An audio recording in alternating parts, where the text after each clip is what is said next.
Workshop to order and call upon the clerk to take the roll, please. Councilmember Sullivan. Present. Councilmember Newton. Here. Councilmember Bash. Here. Mayor Pro Tem Bowen. Here. Mayor Grunmeyer. Here. All present. All right. We're all here for a budget workshop. So with that, I will call upon the Finance Director. Thank you, Madam Mayor. Good afternoon, council members. So this afternoon we'll be going over the preliminary budget for fiscal year 2027. Kind of kicking us off is our city's mission statement, which is our guiding principles as we go through and develop each of our departments' respective budget. The mission of the City of Norco is to serve its residents, businesses, and visitors in a friendly, ethical, and cost-effective manner with excellent customer service to provide and preserve a high quality of life that values its identity as Horsetown, USA. Additionally, based on the core values that were adopted back in December of last year, we also make sure that each of our activities, programs, and departments follow the city's core values for agrarian heritage, all-American small-town character, agricultural animal-keeping lifestyle, and the rural equestrian-oriented atmosphere. The budget process is a very lengthy one. We start each fiscal year with a adopted budget for operating and capital improvement program. We then present periodically throughout the fiscal year on the progress of the budget overall, primarily with a presentation on the mid-year budget and present any adjustments as necessary. In March is when we start having workshops and discussions. We started having the budget priorities, which helps staff and department heads formulate their budgets, taking into account new factors and priorities for the upcoming fiscal year. Brings us to today, which is the first workshop going over the operating budget. And then in the subsequent workshop, we'll be going over the capital improvement program budget. And then in June, we will then adopt the operating and capital improvement plan budgets respectively.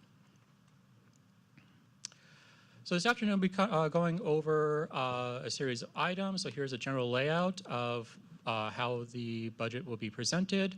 Kind of going over the Norco dilemma is how we fund our city's lifestyle for agricultural and animal keeping. I will then give a general overview of the status of the budget for so far in fiscal year 2026, and then give an overview for the general fund for fiscal year 27, going over the budget projections and overall budget deficit, key factors and economic conditions leading to those factors, cost-saving measures to how we've came to there, and going over the highlights of revenues, expenditures, and then the departmental overviews and fund balances. We will then go over the balancing of the general fund budget, and then we will also be going through the other special revenue funds and utility funds, Measure R, water, sewer, and the like. Throughout the presentation, you will kind of see a little bit of color coding. Anything in green is savings or revenues. Anything in orange is expenditures or losses. Red is deficit, and a blue is surplus. So going over the Norco dilemma is how do we keep our city's agricultural and animal keeping lifestyle with some challenges before us, is having a lower tax base with less homes per acre. We try to keep the half-acre lots to the extent possible, but that does limit our potential to have more homes that would then bring in more property taxes. We also have some aging infrastructure, rising costs to maintain the streets, trails, parks, and facilities, and equestrian amenities. As we all seen, the economy and inflation is a little bit outside the norm of normal years and normal pace, so that does present a factor in those rising costs. We try to conserve our parks and open spaces and limited available land for new revenue growth for economic development. Some solutions that we try to include here is support and attract significant revenue generators that still fit within our mission statement and core values. And we also, as departments, try to be fiscally responsible by controlling our spending and prioritizing services that best serves our community. So several years ago, a little bit of a history lesson is we were in a situation that significant costs were going higher, outpacing the revenues. At that time, Measure R was brought forth and was able to fund infrastructure improvements and prevent other costs to other areas.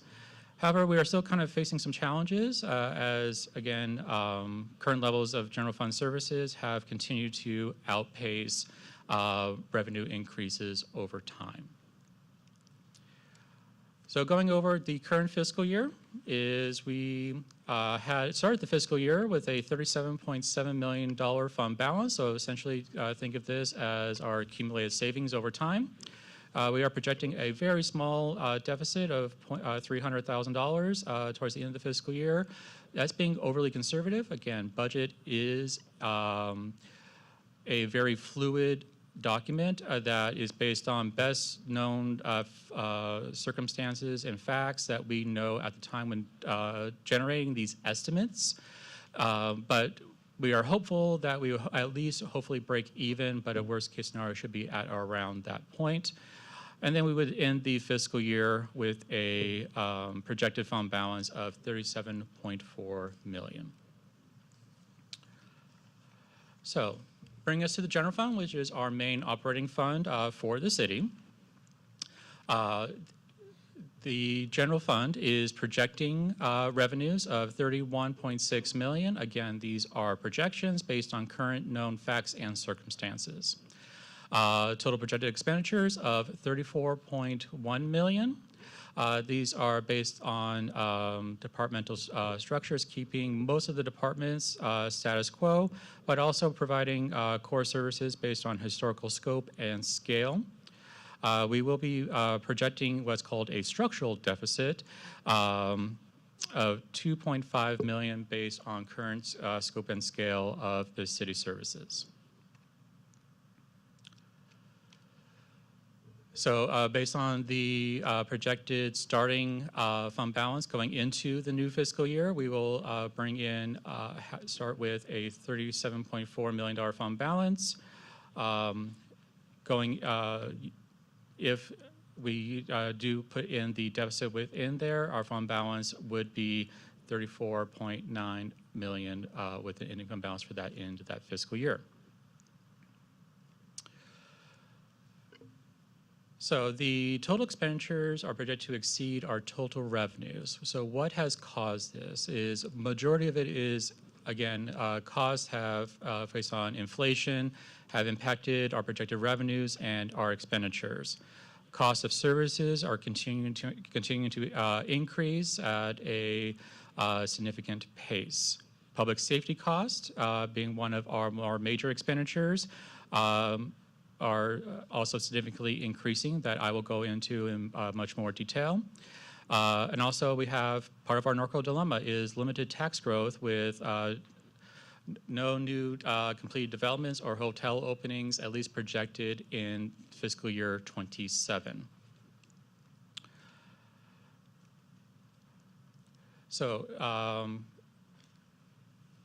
some key highlights I want to point out that we're kind of summarized in some of our budget priority, but also we want to highlight that we're included in this budget that were not there in last year's budget, but something that we have to, we wanted to point out to council is CAL FIRE, Riverside County's fire department contract did have a projected increase of $153,000. based on their general estimates from the county. We do have a shared community benefit for our landing and landscape districts of $124,000, which we'll go into in more detail in that respective department.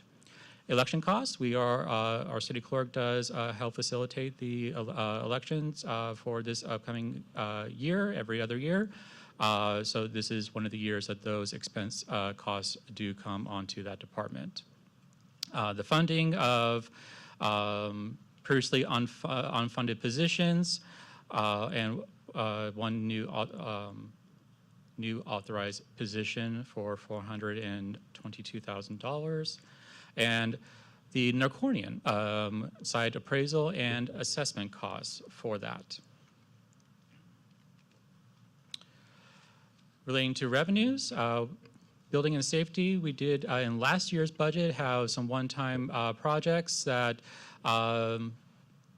would not be continuing coming into this particular year, so that did cause the budget in that area to be on the a little bit of a higher side. Based on staff's estimation, that would decrease by $91,700. And then last year, based on discussions with staff and the direction from council, we did balance last year's budget with the transfer from the vehicle replacement fund going into this fiscal year.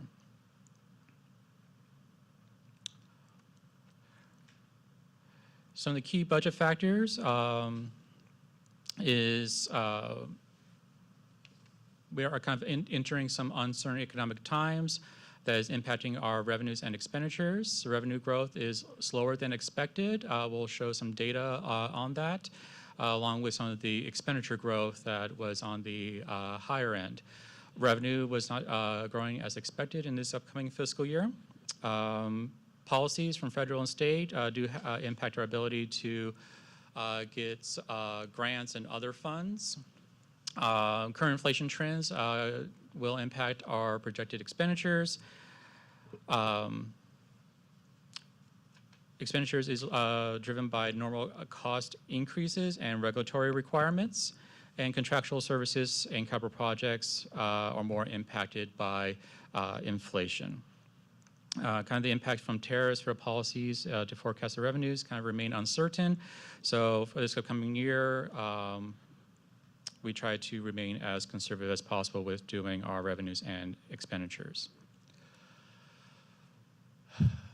Public safety contracts, we do continue to increase. So if you look at the total cost of the contract for police and fire respectively, those contracts did increase by police $600,000 from last year, and then fire by $200,000. Now these are just in total contracts. We do see some savings within there based on historical trends that we've put into the budget estimates. Service levels will generally remain status quo, funding some previously unfunded positions and new authorized positions that were discussed during our budget priorities. And we are most of our MOUs for our bargaining units are still in their 2-year contracts, with the exception of NGEA, which is set to expire at June 30th of this year, and any impacts from those negotiations have not yet been incorporated. So as discussed earlier, we want to kind of highlight the top 3 costs that impact the city, which are 2 public safeties, sheriff, fire, and our staffing is the 3rd. So I want to provide some context with this, is to kind of just show you how historically, how the actual costs, so these are not budgets, these are actual costs of what we have spent in public safety over the last 10 years. So it's gradually increased over time. On average, each respective year is about 4.69%. Over the last 5 years, it has jumped $919,000. Over the last 10 years, $2.3 million increase from the last fiscal year. Fire seeing similar trends of an average of 4.86% general cost increases each respective year. Past 5 years, 1.1 million, and the past 10 years, 1.7 million.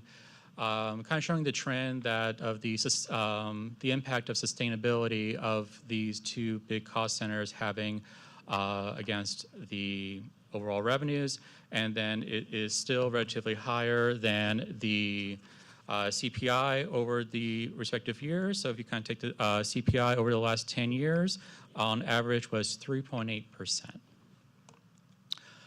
Salaries and benefits is 9.89%, $2.6 million increases from the last 5 years. A lot of this is negotiated salaries from increase in benefits with our respective bargaining units, but a lot of it is the increasing rise in healthcare and pension costs with our retirement provider CalPERS, that those employer-required contributions and actuarial liabilities continue to increase and have impact on a lot of local governments. So some cost-saving measures that we want to be fiscally responsible in each of our department's budgets is each department this year, along with most years, is we scrutinize every single line item to adjust them closer to historical spending, and then taking future departmental and council priorities into account, and then also the respective cost increases in cost of services. Some of our contracts that we have with some of our contractors are mandated as part of those agreements, so we have to include those in some of our estimates. We also do try to reallocate funds as appropriate to special revenue funds as they become available, so that they limit the impact on the general fund.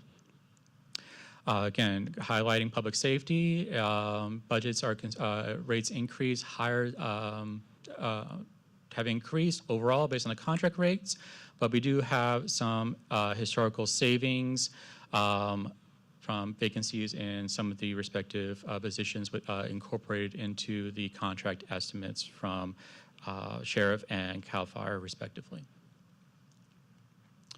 So kind of ways to balance the budget is the use of general fund reserves. Essentially, reserves are essentially just accumulations of prior year budget savings or one-time revenues that were received. Other options include deferring some of the costs to future fiscal years, reallocating to existing funds to different priorities. We can also reduce the scope and scale of certain projects, programs, or services, or we can do transfers from other funds as particular options. To fund those, we do have quite a bit of budget flexibility. We do have a pretty generous undesignated general fund balance. So these are items that are not designated for a specific purpose based on our reserve policy. I'll get into those amounts in a subsequent slide. We do have amounts available within our equipment replacement fund of $6.7 million. Measure R does have a healthy balance, a cumulative balance of $14.4 million as of March 31st. The OPEB trust and pension trusts also have funds. We have been in certain years been budgetarily putting funds into these to help, essentially their purpose is to help kind of combat those years where pension costs outpace some of the general costs. You'll sometimes see that with CalPERS, you will see some one-time spikes that these can be used to bridge some of those increases. So I kind of want to give you a general highlight of the general fund revenues. Overall, remaining fairly flat going into this particular year. A lot of these are based on estimates from some of our contractors based on current economic projections, and also resources from county and estimations from departments based on current and planned activity and development within the city. So we're going to be seeing from our projected budget of $31.6 million, only $132,000 or 0.42% increase from the prior year. Majority of our revenues is from primarily sales tax, about 34%. Coming in second is our property taxes, combined with motor vehicle in lieu and the general ad valorem property taxes, coming in at around 24%. The rest represent areas from community development permit fees, interest income, and community service and recreation income. As you can see from a kind of another way to kind of present the data is a trend from the what we're currently budgeting in green into this upcoming fiscal year, what we're estimating to end this year, and also our amended budget for the current fiscal year. As you can see, majority of them are fairly flat or not showing much movement or growth. Showing a trend over the last several years is our budgeted revenues in comparison to actual have remained fairly level over the last several years. Some of these have increased from our pre-COVID era as we kind of got out of that zone. We're kind of seeing that level off and remain level from those periods. So I want to provide some general highlights for the major revenues. Is of the sales tax of $10.92 million, we're projecting a 2.72% increase from the previous year, which in a dollar value is $289,000. This is our representing 34% of our general fund revenues. This does come from our Bradley Burns 1% sales tax. This does not represent anything from Measure R that is separately accounted for within those.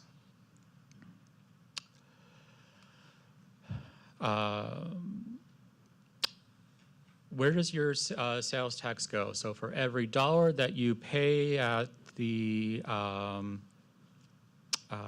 establishment that you spend dollars on of our Norco sales tax of 8.75%, Norco does receive a 1% of that. The remainder does go to the state, county transportation for our Measure A funds. We then get allocated percentage back for that, but the rest go toward other county or state coffers, if you will.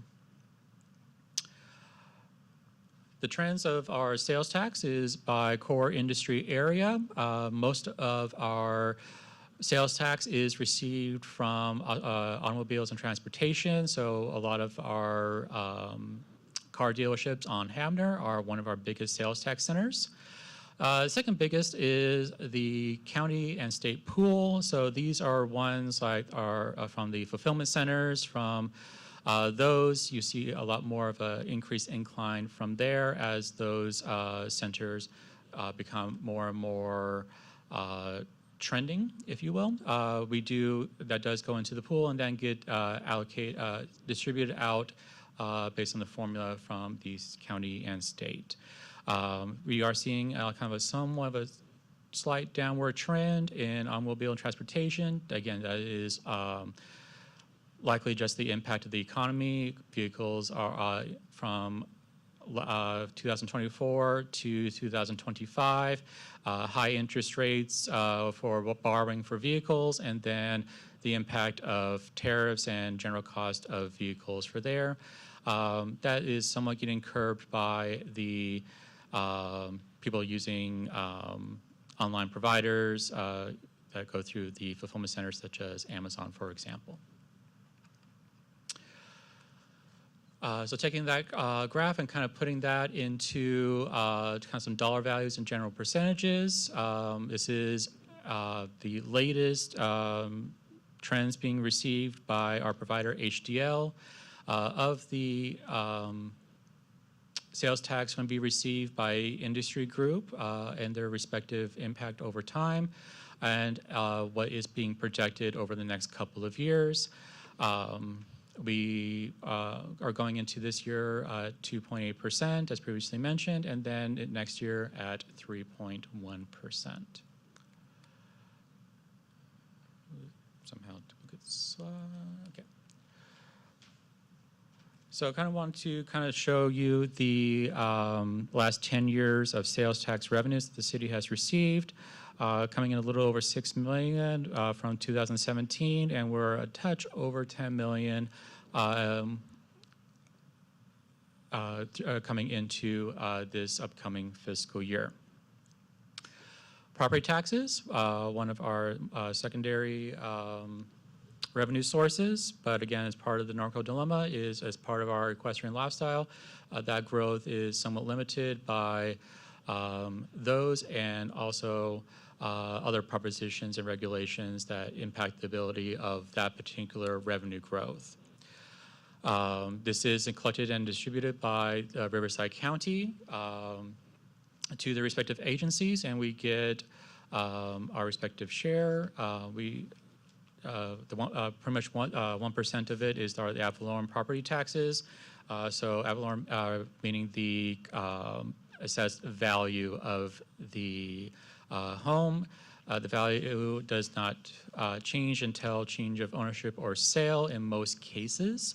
From there, Prop 13 does cap its growth at 2% each year. So even though the value of home sales can go up in the market, Prop 13 does cap that at 2% each year. Residential sales are still near all-time record highs. However, this is we are seeing some relatively fewer sales within the community. So property taxes, kind of giving an illustrative example of where that goes. For every dollar of property tax, we get to see about 13 cents of it. The rest of it goes to the county's general fund for general services and school districts for the majority. Over the last 10 years, we are seeing slight incline trend, but over the last several years have remained fairly flat, as mentioned. So property tax revenues,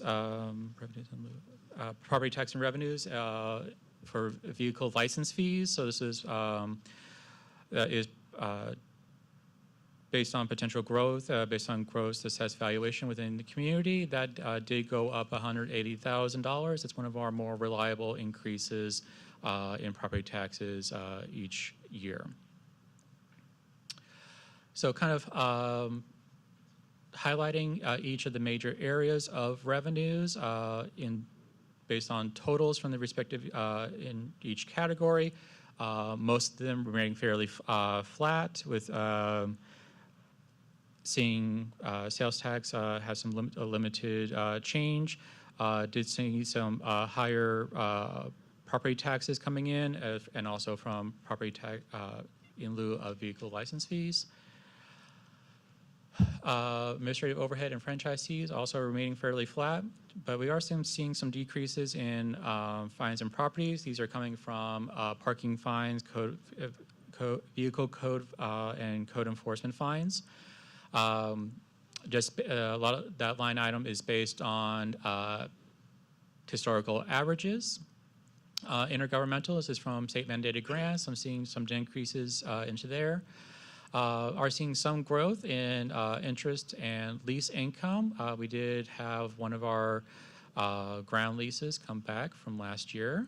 And then investment growth, we are also seeing some increases based on the rates of return from LAIF, CAMP, and other investments that the city does with the reserves.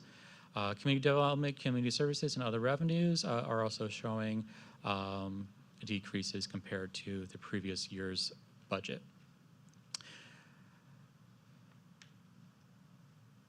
So bringing us over to, from revenues over to expenditures.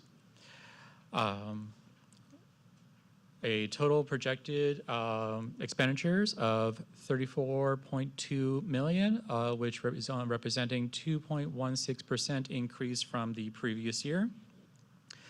Majority of that is being seen from increases in salaries and benefits, from changes in authorized positions, changes in rates from retirements and being impacted into this particular fiscal year. And then some of our subscriptions and whatnot for information technology has increased for our allocated charges to the respective departments from our IT fund.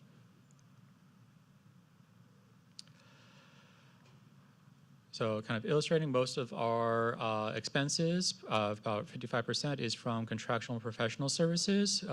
Super majority of that is from our larger contracts with Riverside County Sheriff and CAL FIRE Riverside County Fire Department.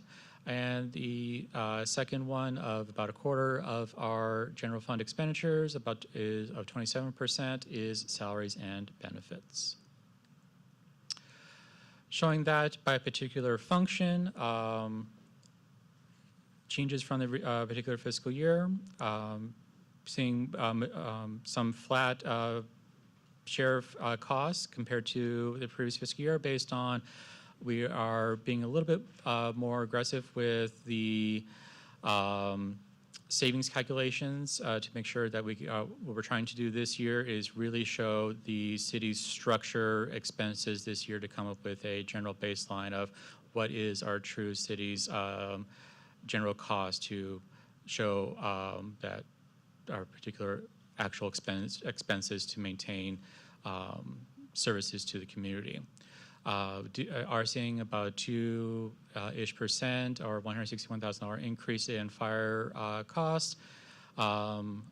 Facilities and maintenance did have an increase of about $300,000.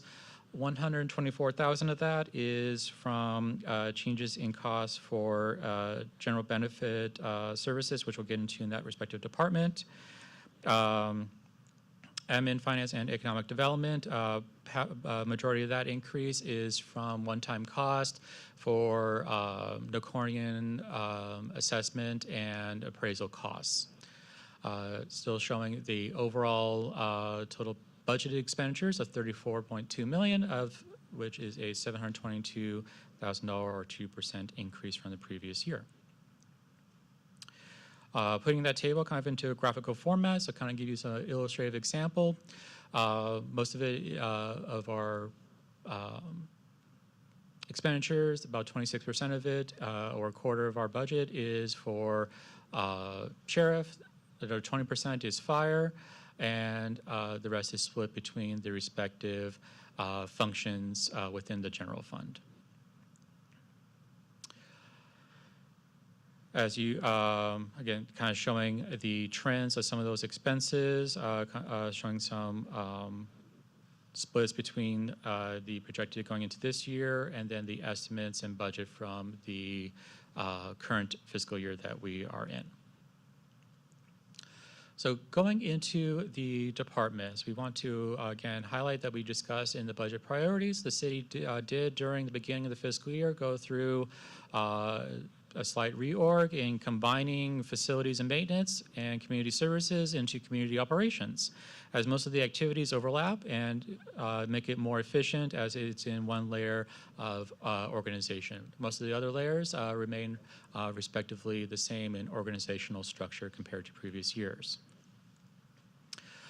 Most of these overview from the department costs, the overall increases is from cost of services, is increases in electricity and natural gases, so our utilities are continuing to increase. We try to be as economic as possible, but just the rates and whatnot from providers has caused to see that trend increase on the higher end from previous years. Also, increase in specialized services and contracted maintenance costs, seeing those come up through higher costs due to inflation and other negotiated costs. Salaries and benefits, we are seeing the increases due to the full year, previously the first year are some fully funded positions, and also some decreases in certain departments due to savings from vacancies or reallocations thereof from the reorganization done during the year.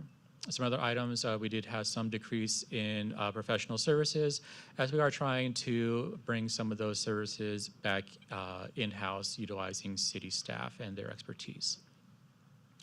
So highlighting one of our most major costs of sheriff at a projected overall departmental budget, which includes the actual sheriff itself, citizens on patrol, and the crossing guards of $9.02 million. Which did have an increase of 2.97%. There was a original contract amount of 9.2%, which is about almost a 7% increase from the previous contract period. But we are only projecting actual contract expenditure amount into this year based on historical cost savings, along with the escalator, of only 8.1 into that amount. And some of that is being supplemented by the grant from supplemental law enforcement that we received from the county of approximately $200,000. The fire department,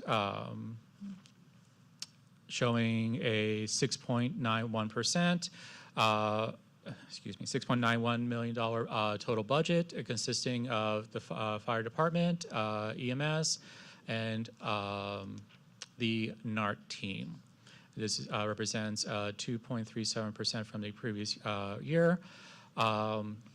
The overall contract itself, if fully exercised, is $7.1 million with a 2.8% projected increase. That contract is due to expire at the end of this fiscal year, and we are currently in discussions with CAL FIRE Riverside County, going over the increase for the next and contract terms for the next 5 years. Being flown into this projection is the actual contract itself of taking into account savings based on historical trends of $6.9 million, which is about a 3% savings over time. Administration includes a few different divisions: city clerk, city manager, communications, economic development, and human resources. Some highlights of some of the increases of 14.81% for a total budget of $2.17 million. A lot of our software subscriptions, as previously mentioned, have increased. That gets allocated to the respective departments. Also, we do have some of the one-time cost being accounted for within economic development for the site appraisal and assessment costs for the Norconian. And then also we are in the election cycle and have that cost being accounted for within the city clerk's respective department. Overall, this 14% increase only represents a $280,000 increase in dollar value from the previous year. Non-departmental, showing a decrease of 2.76% for a total budget of $4.78 million. Expenditures are remaining fairly flat. Some good news that we did receive this year in based on some trends and estimations from PERMA, which is our insurance provider for general liability, has shown that cost to remain fairly flat compared to the previous year, even based on high-end estimations that are coming to a final vote at the beginning of June. So right now we're throwing at the higher end based on projections that we have received thus far, but PERMA remains fairly confident of those amounts. We are showing some decreases in contractual services as some of our larger one-time projects are kind of reached their tail end. And then we are continuing to provide the utility billing subsidy program of $200,000 within that department's budget. Community development, which includes building and safety, code enforcement, and planning, has a total budget of $2.33 million, which has a negligible projected decrease of 0.37%. Overall, the expenditures are again remaining fairly flat. We are nearing the tail end of the general plan completion, and most of the costs should hopefully be towards the end of June, with a few trickle over months into the new fiscal year to finish that off into the new fiscal year. And then also we are going to be showing some conversions of contracted services to staff positions. Community operations, which will have a mouthful of animal services, recreation, senior services, youth, sports, and family services, facilities maintenance, Ingalls Event Center, and park maintenance, showing a total amount of $7.30 million, of a projected increase of 3.84%.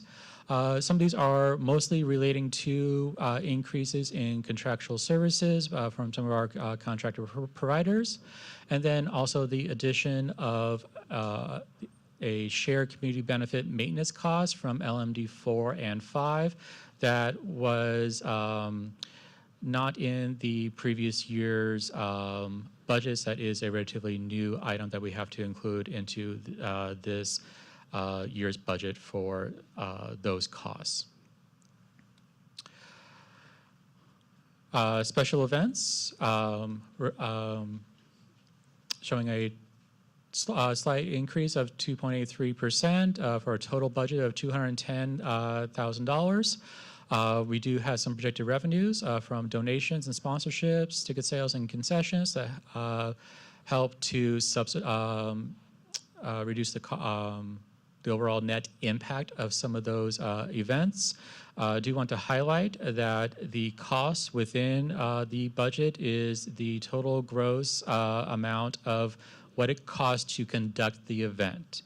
Some of these are then subsidized with donations, sponsorships, and so forth, but those are shown as revenues for financial reporting purposes, so we don't net anything within the budget. So for example, we want to show them at their true cost of what it actually costs to host a particular event, and then we show the revenues detailed from there. We were looking at all the events to ensure that they are in alignment with our core values and are able to cover a majority of their costs from ticket sales, donations, or other sponsorships without having to be substantially subsidized through the general fund. This was enacted in this current fiscal year with the Easter egg hunt by charging $5 per ticket to cover costs, where in the past it was a no-cost event. Some highlights this year is kind of going back to our roots. We found an old flyer from 1983 that referred to the July 4th event as the Country Jamboree, which will be part of our 250th anniversary of America celebration.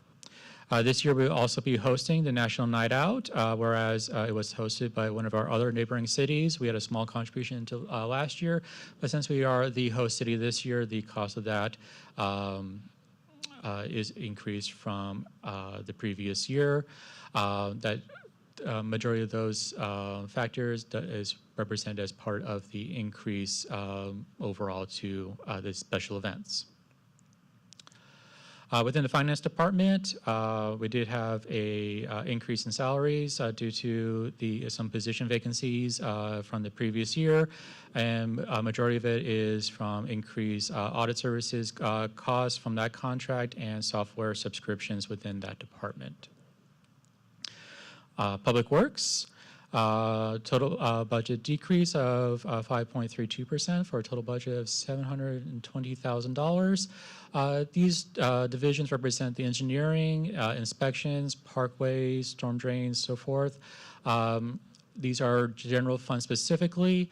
Water, sewer, and so forth are accounted for in other funds. Those staff, we tried that actually work on those particular activities. For example, utility maintenance staff, proportionate share public works director, and other staff.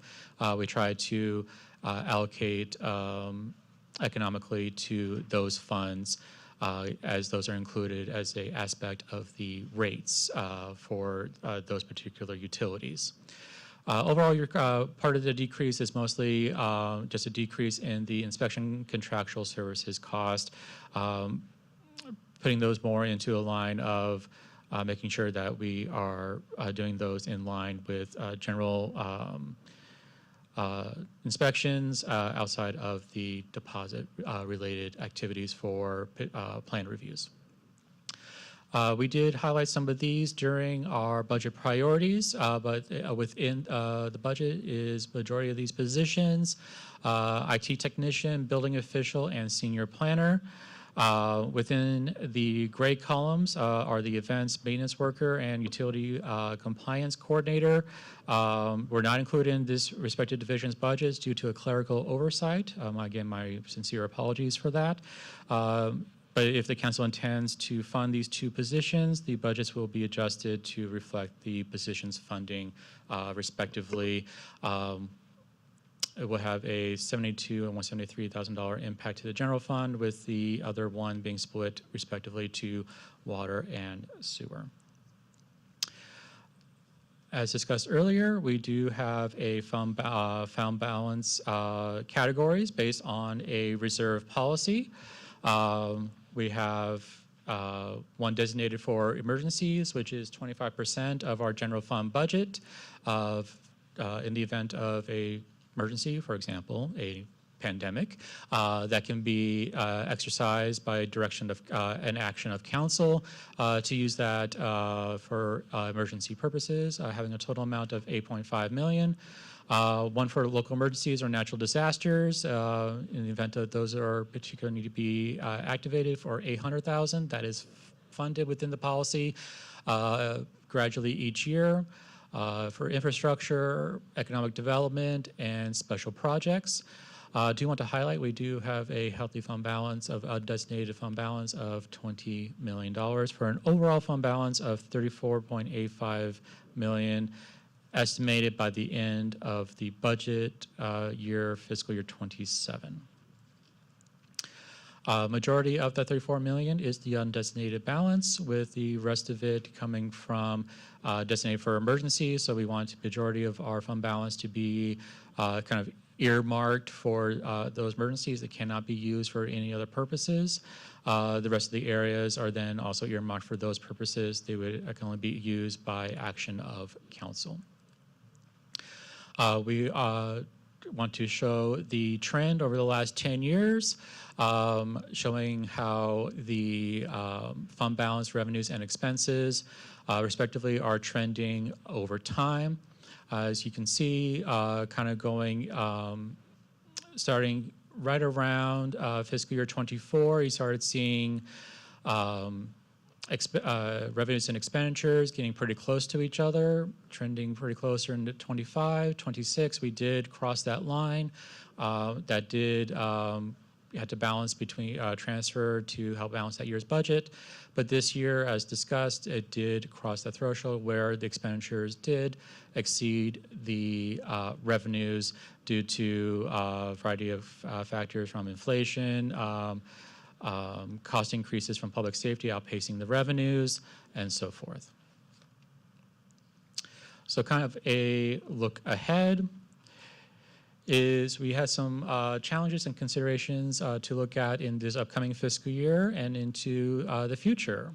Inflation trends are going nowhere but up. If you can see some of the trends in the economy, that will have an impact on revenues and expenditures.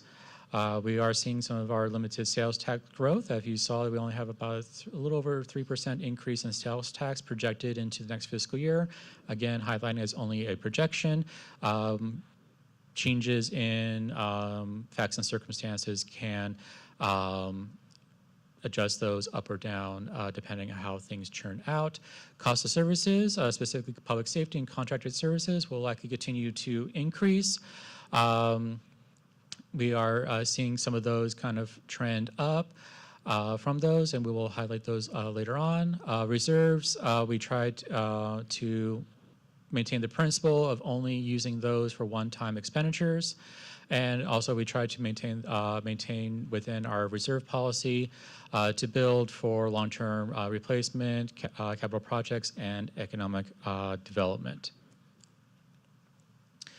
So to balance the general fund budget deficit, there are a few options. Is the use of general fund reserves, deferring funding of particular programs or activities to future fiscal years, reallocating existing funds to a different priority, so essentially kind of moving that down the line. We'll tackle that in a future year. Reducing funding, scope and scale for projects, programs, or services, or utilizing transfers from other funds. It is staff's recommendation that given the present economic conditions and the structural deficit of it, that we utilize the general fund reserves as we put in strategies and whatnot to get that, to increase our revenue sources or help curb some of the unsustainable cost increases from some of our major line items. Moving us over out of the general fund into some of our special revenue funds. These won't be as much detail as one of the other ones, but these will just be the overall highlights. So these are ones that are for particular specific uses. Measure R, primarily using it for trail maintenance, but primarily their $21.3 million budget, $20.6 million of that budget is being used for capital improvement projects. These have been reviewed and recommended by the Measure R Citizens Advisory Committee to bring to council for this budget. Based on projections coming from the end of this fiscal year and going into the next fiscal year, it would end with a fund balance of $1.9 million if all the projects of $20 million were completed in that respective year. Majority of the projects within the Measure R, the $20.6 million, is from street improvements of $11.7 million, about a total of 13 projects. The rest of it are for facilities and trail improvements. Most of that is representing about street improvements, represents 63% of the overall capital improvement category. The rest of it is within the other particular categories' respective costs. Bring us into one of our utility funds, the water fund, showing a 7.22% increase from the previous year. Which comes from certain projections based on trends from historical usage and changes in rates that were approved for the 5-year cycle. We're now entering year 2 of that year 5 rate cycle. These are based on average consumption levels, adjusted for any kind of changes in circumstances. So we do want to highlight that we did catalog some reduction due to one of our top 10 customers, the CRC, which did have a negative impact within the water fund revenue increase. Our expenses increasing 7.45% for a total amount of $15.7 million. These are based on current service levels, including take-or-pay contracts. So essentially, we have to pay for some of the water costs. Most of our water is purchased from outside agencies, and some of our agreements do require that we have to pay a take-or-pay amount within those contracts. Most of the expenses relate to water purchase, but also some fixed costs It relates to chemicals, treatments, and whatnot. And so these are regardless of water consumption. And also, we also have to cover debt service payments for bonds and other debts activity that was used to build infrastructure for the water fund. The working capital for that fund will have a impact of $1.4 million going into that year. The overall goal of the water fund is to maintain safe and reliable drinking water within its distribution system, but we will still end the year with a $12.7 million working capital. Of the 14.2 or 3 million, most of this is relating to some of our fixed monthly service charges and water usage revenues. A little bit from investment earnings and revenues, showing a 7.22% up from the previous year.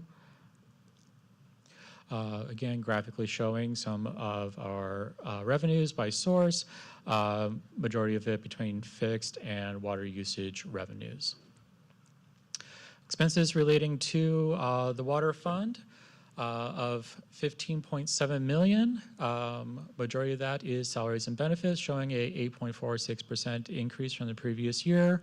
And also contractual and professional services. Some of these are our take or pay, our general other costs going into there of a total of $8.4 million of a 14% increase from the previous year. Graphically showing some of those expenses, those 54% of those expenses are from contractual and professional services.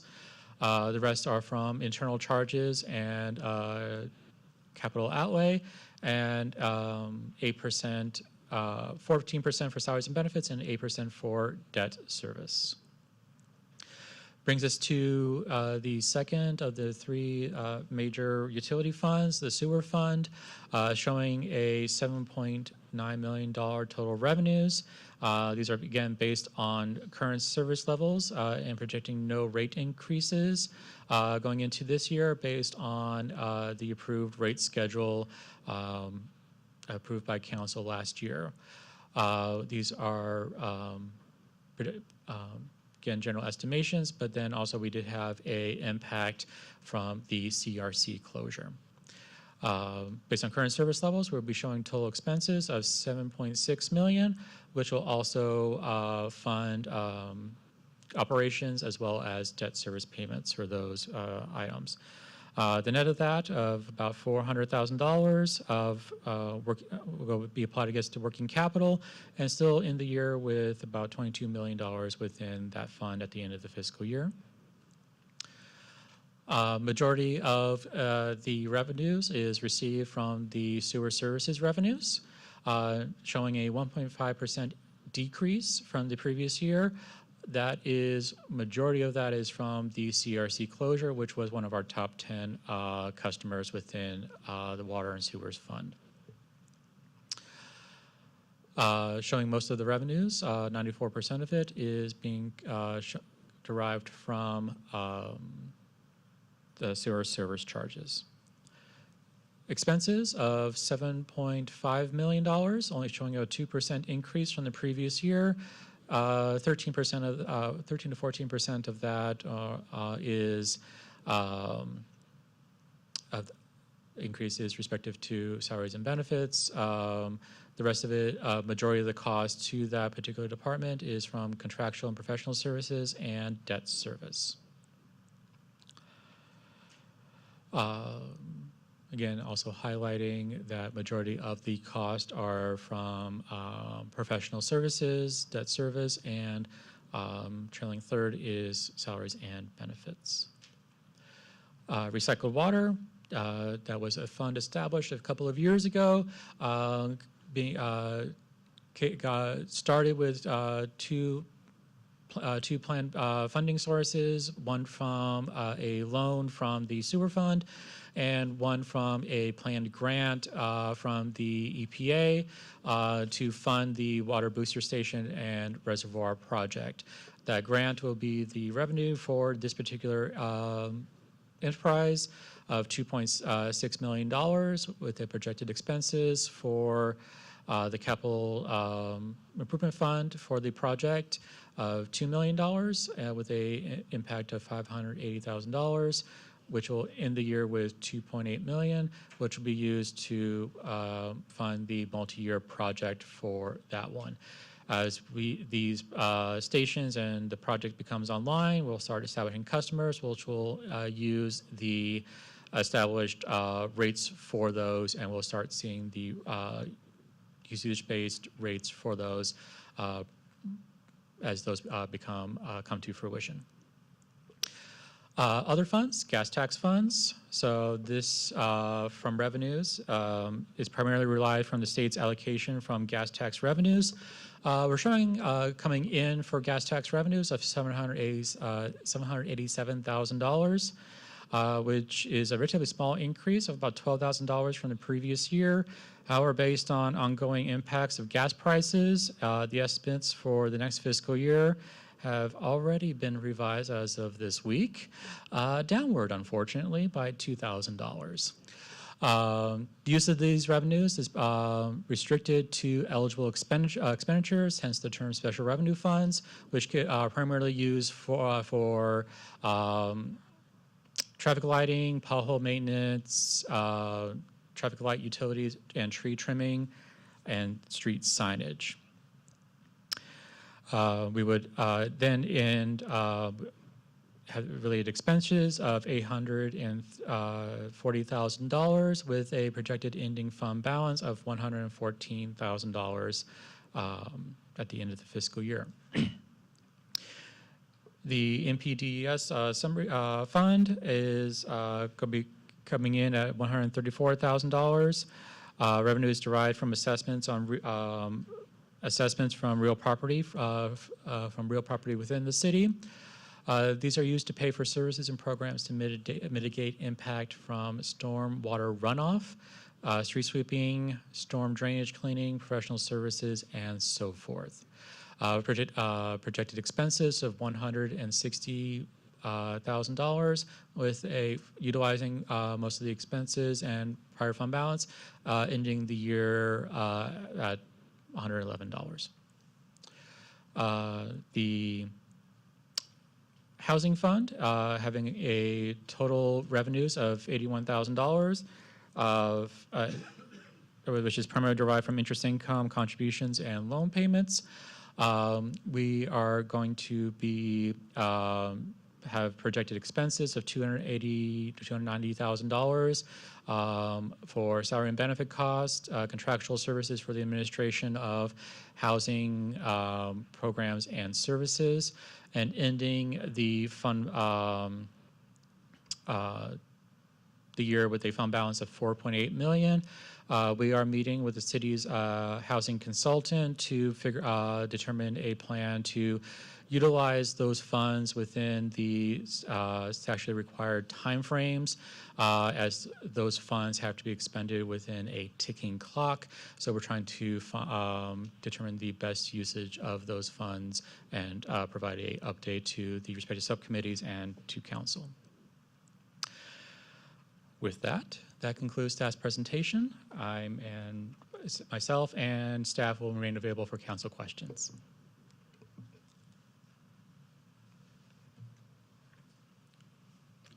All right, thank you for the presentation. We're going to go ahead and start with questions. So, Councilmember Bash, what questions do you have? I have a lot. Maybe I'll start from the back. What was that you said, that when do the housing funds need to be used? Probably within the next 3 to 5 years. Okay. Colby? Yeah, typically there's a 3-year period for those funds, but they're not at this time, they're not watched that sharply by the state to where it's punitive. There's typically some time to work on that schedule.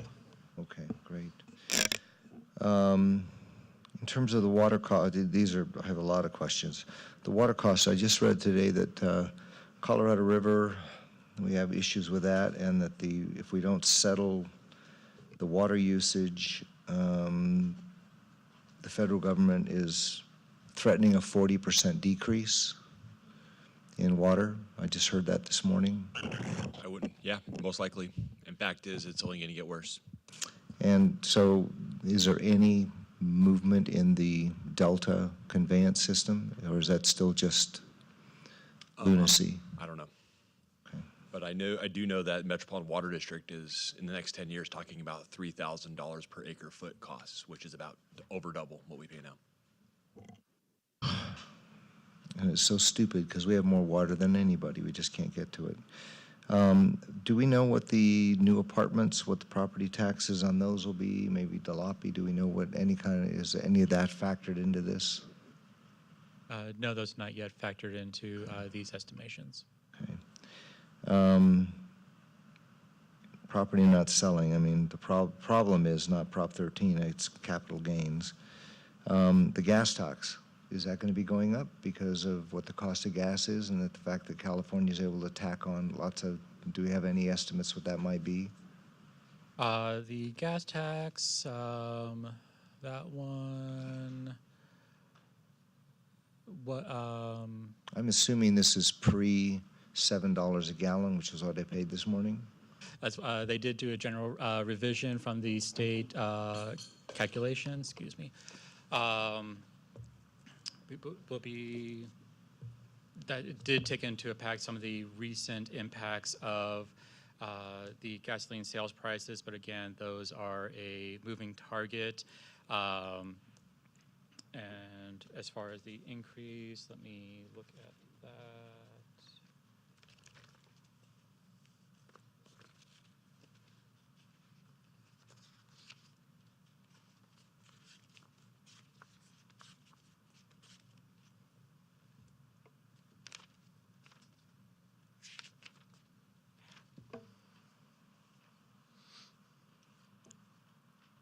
Was showing a $12,000, well now $10,000 increase from last year. So it's going to be more than that. I mean, given that gas has doubled. Looking into my crystal ball, as some households might have a negative impact into there. Some people might do some cost-saving measures into there.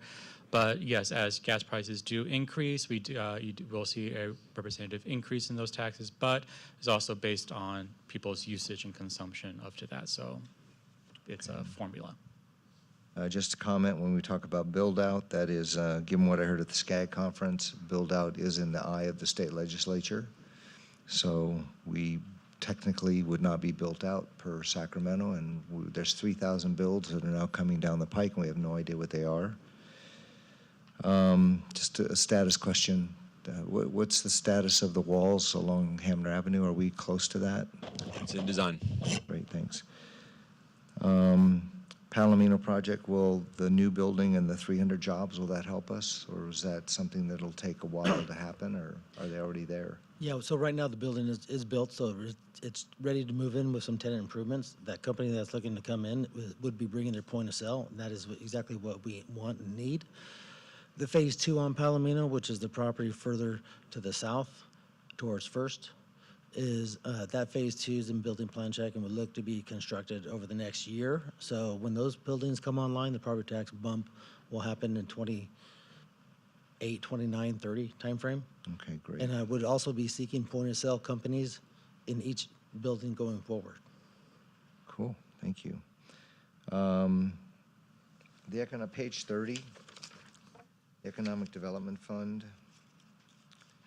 Just curious.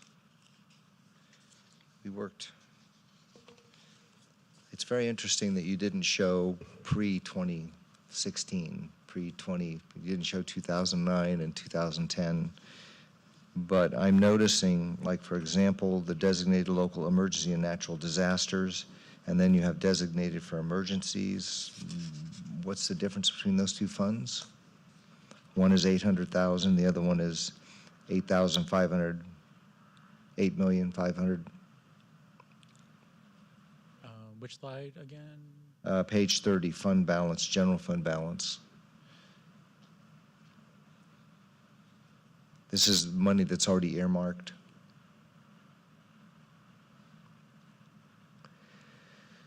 So I see the two are there, which I'm in favor of, and then designated for infrastructure, and then designated for special projects. I'm just wondering if we need to look at, because that's not a lot for infrastructure, and then special projects, I'm not sure what that is.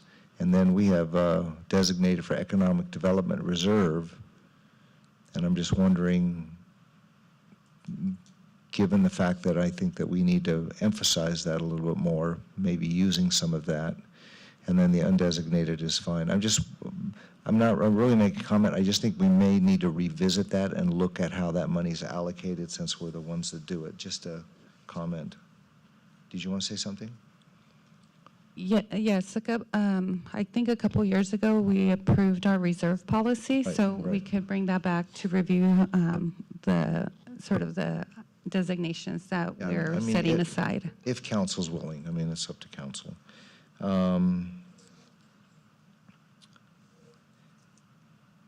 How do we know, and maybe this is for you, Colin, the Local Taxpayer Protection Act to save Prop 13, how is that going to affect property transfer tax, which is going to end? And how will that affect public safety? Do we have a crystal ball on that? Because it will pass. I mean, every city is against it, but save Prop 13, and that pushes everything to 2/3 vote. It retroactively deletes a number of tax things that were done without the 2/3 vote, and that won't affect our Measure R. I think we talked about that. It's only property tax. Yeah. Well, I hope we're grandfathered in. And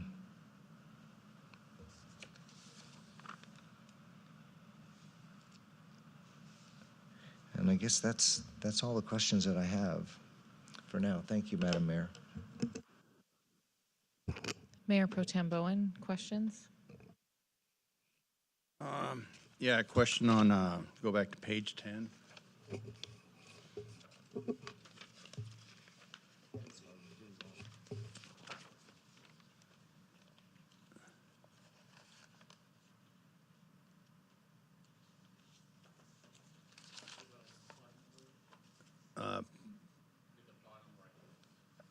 Yeah, but it says 10. It's the next one before this. Oh, that's too small. I didn't bring my glasses. Oh, okay. Sorry about that. You want to look at sheriff or fire? Yeah, that one right there. All right. Now, you look at the difference on fire. Why is it so much difference between a drop and a raise, and then it's a drop? Is there a reason for that? Those years likely had vacancies or we were not charged particular positions based on the contract. So like in fiscal year 21, that year, due to the pandemic, probably did not see as much personnel charged to that for that.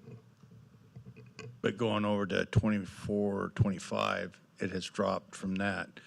I was just curious if we're doing something that we can duplicate again, and that we can, instead of we're going up, even though we got the cost of increase and everything, I just was curious of why you look at the sheriff's, it goes all the way up, and then you look at the fire, it goes up and down, up and down, up and down.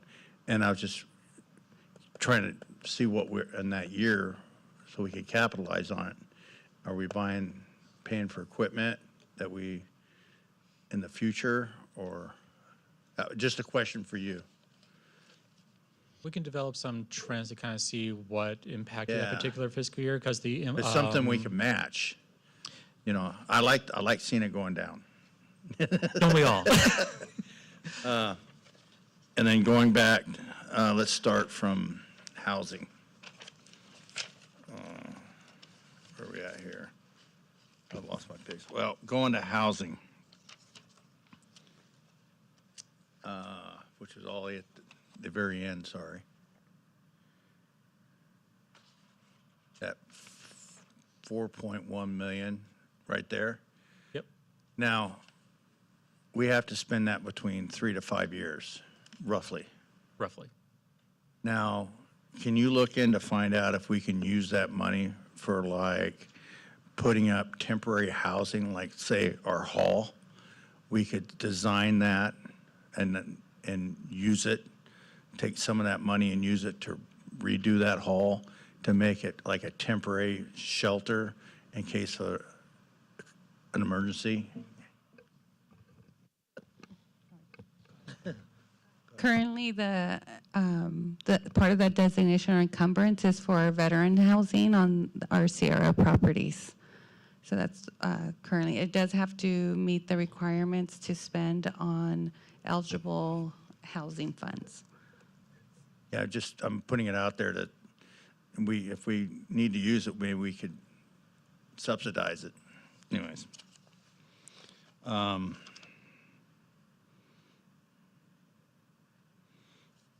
I got something else, but I can't remember what it was. I lost it on my page. If you can come back to me later, that'd be great. Wasn't much. Councilmember Sullivan, questions? Thank you for the presentation. This is very helpful. Basically, I had some questions also on page 30, what Councilmember Bash was talking about with the general fund balance and funds designated for emergencies and that type of thing. I would be interested in revisiting that and learning more about it, actually.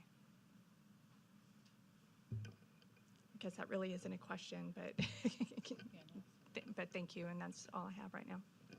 Yeah, we'll we look at that reserve policy and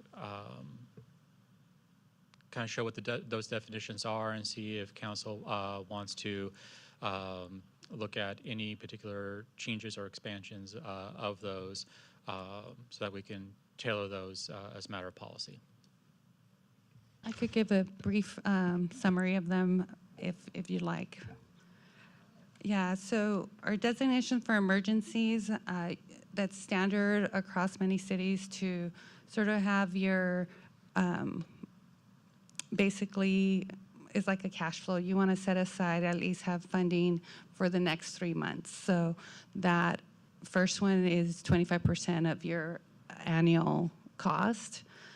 The local emergency and natural disasters, that was also brought about because in the event that there is some type of natural disaster, it does take time for either county or federal agencies to get funding or reimbursement. So this is something that we would bring up and have that cushion in those events, and that we would need to have access to that quicker. The infrastructure, this is something that came about if it wasn't for Measure R, basically trying to save up, ourselves and not just be dependent on everything for Measure R, but to be able to set aside money so that our buildings and stuff do continue to be maintained and we're able to replace them when the time comes. The Economic Development Reserve, that used to be our special asset reserve. It used to be in its own fund. It was basically used for purchases when something, the city wanted to purchase some, whether it was land, buildings for city use. So that's what that one. And the special projects are a combination of our donations that we get, as well as in public works, we have our construction and demo. So when somebody comes in to issue a permit for construction, if they recycle, process their construction waste. Accordingly, they pay us a fee. If they come back and show us that they have properly disposed of it, we give them back those trust funds. So it's more like it's set aside for if they do come back. They have a certain amount of time to come back. If not, the city keeps that as revenue and moves away from the designation.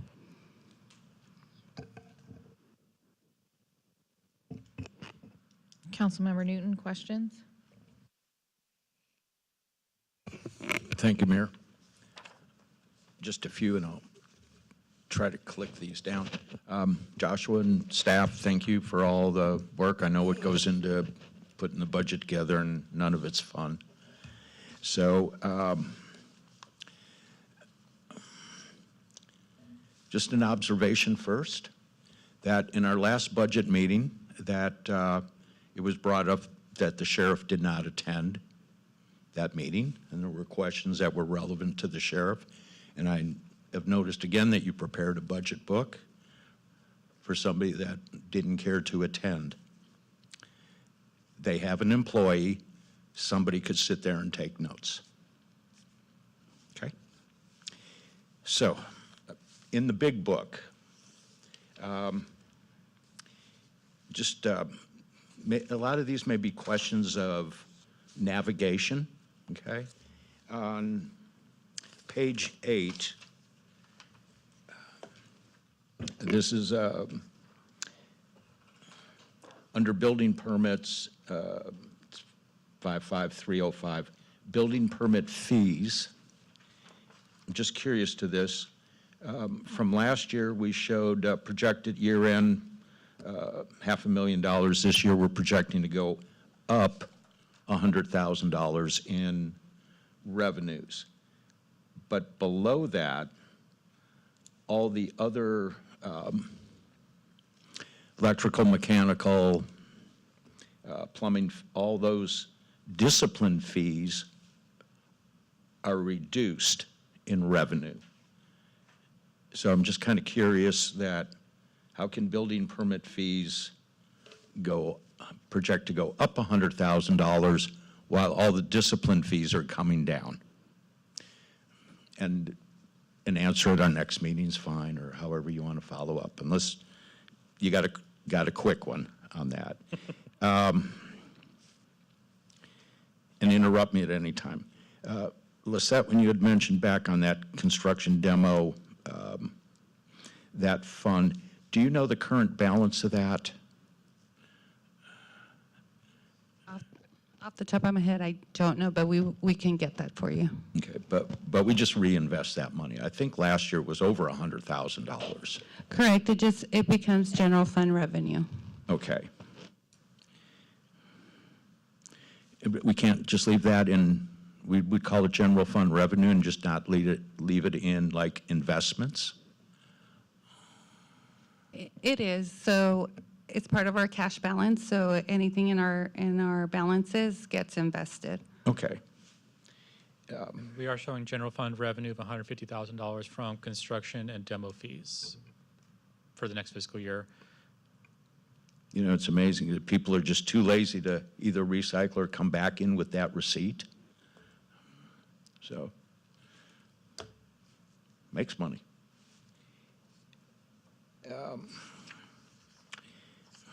Hate to have you bounce around, but on page 9, towards the bottom, it's just a question again, 57470, it says weed and lot clearing. If you track that across, and typically that's something that's done by CAL FIRE with their approved contractor, and we do that noticing, and it usually runs $5,000, $6,000 a year. You have this projected year end $45,000. But on page 188, it is not $45,000. It's back to $4,500, I believe. So that $45,000 was based on current receipt into this current fiscal year, which is why we jumped into that one. But based on historical, it is typically on the lower end.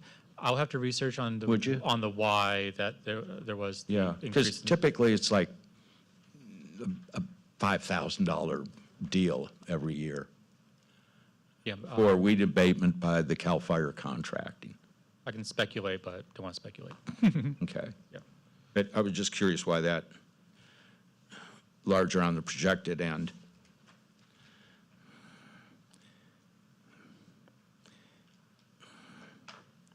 And then this comes back then on page 10, you know, when we were talking about like interest income.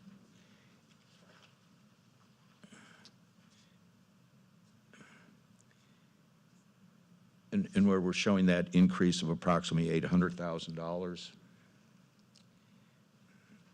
Interest income and leases.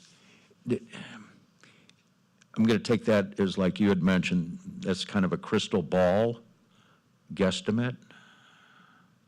Correct, based on what we see from general return on investments, what our cash flow might be. So if we use some of our cash on capital projects that can fluctuate the cash balances.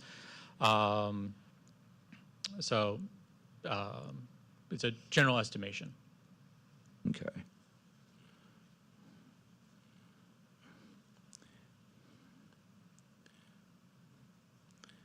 I'm going to say the way yields and rates are going right now is a roller coaster. It's more of a guess than an estimation, but an educated guess. We try to remain conservative in that particular line Okay, item. that's what I wanna make. We do Okay. make adjustments, particularly during mid-year if we see a swing in either direction. Okay.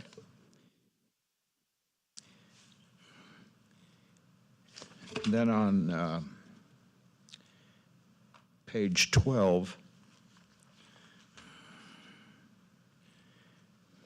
this was on just going over full-time salaries and an increase of from projected projected year-end, 1.3 million for this year. And I'm just curious, how was this built in, or a further explanation? We eliminated a director position in Parks and Rec or Community Services. We eliminated a full-time building inspector position that we subcontract out. We lost one position with our Public Works Director that Sam took over, but we still have a void there. And then we had an IT Director position that we no longer have. Where are the savings, or do we realize the savings with those positions either no longer being filled, being subcontracted out, or still funded, like say in case of a water sewer manager, something like that? It really depends on the position. So majority of the salary positions, we leave funded until the end of the fiscal year in case we want to rehire those positions. So for example, the IT manager, we left in there that savings is funding the contract for contract IT services, for example.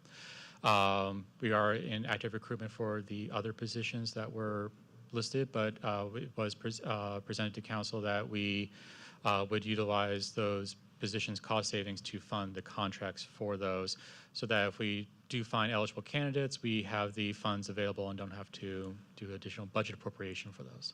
Okay, so just an example like IT, if I recall, that last year also included three positions or something in IT? Thereabout. Okay, that we haven't filled or not filling? Is that accounted in here or not? In reality, those were authorized but not yet filled because Okay. of some failed recruitment. And then if we're subcontracting out or whatever at this Yeah, point. we were utilizing a third party to perform those functions because the work still needs to be done, the projects still need to move, so those savings are going to be used to fund the contract to move forward in that proportion. So those positions or those dollars, they would be in the budget request for this year? Correct. We still Okay. show the full amount for those at full value because it depends on how we negotiate recruitment for those positions. We want to be Okay. sure that we can go into there. As a suggestion. And then on that same, on page 12, if you'd go down to 3,300, conference and meetings, we've always had this discussion, so projected year end, 65,000, doubling that cost this year to over 123,000. That's something I think we need to look at.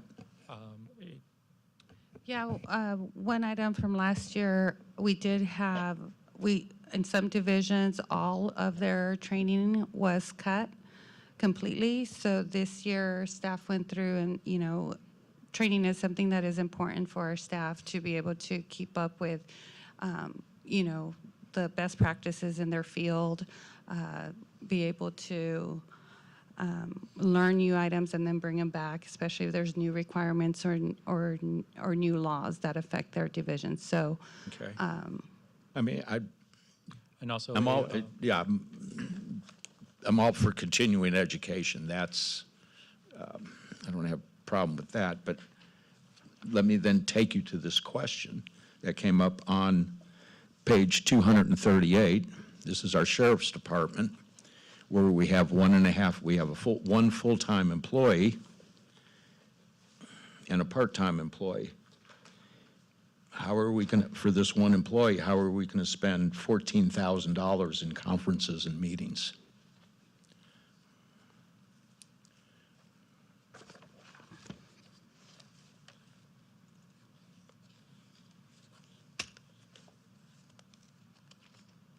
And you can get back to me on that if you like. if, just a moment, we can provide that answers for you right now. We came prepared.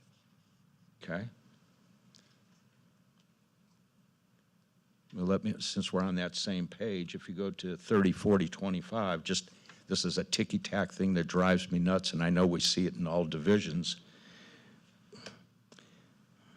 Last year, we spent $1,000 in small tools. This year, you want to spend another $3,500. What did we do with the screwdrivers and pliers that we bought last year? So Okay. So in response to the conferences and meetings, a light item that is traffic-related training advanced training for 3 traffic deputies, radar operator, and 1 traffic deputy, motor-related training, special enforcement training for 3 staff, and training for our city employee is $2,500. So we have to train a contracted employee or a subcontractor? That is what is being presented. Okay. So let's go back to, if we could, page 13. And just kind of curious on this, on the law enforcement contract. I like where we are at with the sheriff. I like our substation. My question is, a contract city that provides a facility for Riverside County Sheriff is given a discount in their rate. That's their policy. What is the discount we receive from Riverside County Sheriff's Department for having a substation?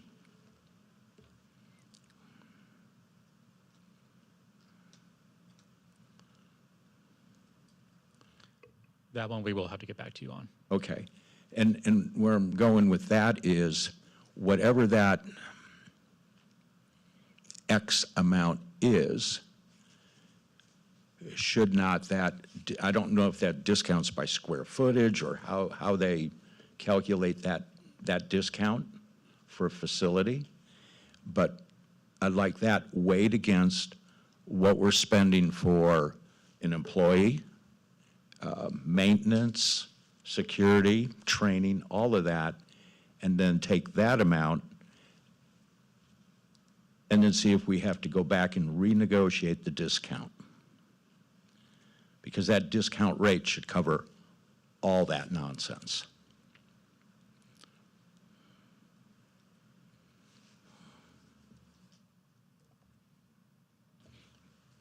That's just my opinion.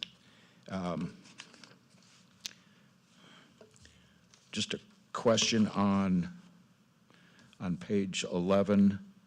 This was just on NART, on the animal rescue team.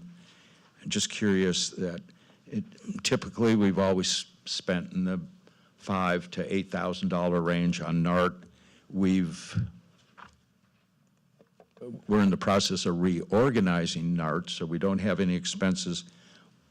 Why do we show that almost a $17,000 budget request on NART where we've never spent that kind of money throughout our history? The majority of it is on our vehicle replacement charges. So that is something that we are, as part of our review of NART and reviewing the equipment, what needs to be replaced, what we could sell, what's not used anymore. So that is the main cost in there. Because I thought we were just looking at selling a horse trailer on that. That will be part of our review when we look at the NART operations. That would be a credit, not a debit then. Okay.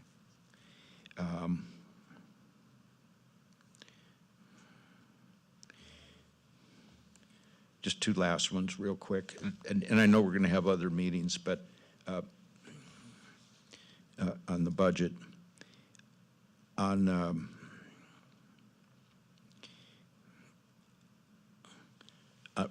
we'll be talking more in detail on Measure R expenditures in our next meeting or following meeting? Correct. Like specifics? Correct, that's On when that? we go over the major highlighted projects for that, along with the other divisions. All right. And then last one, on the parks assessment, is that a Measure R project, or is that like under a consultant or something like that? It was funded through Measure R, and we do have a consultant that has completed it. We're in our review process now of that assessment. That it is complete? It's not completed yet. It's what their Okay. version of completed was sent to us. Okay. So I'd like to know how much we've paid them to date, total contract and what we've paid to date.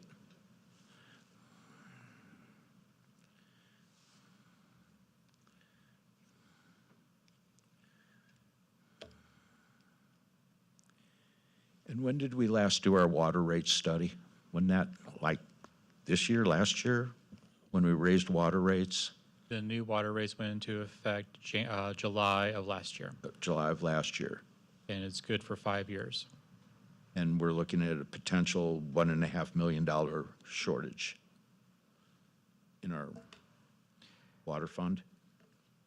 Yes, because of some customer impacts. Right. Yes, okay.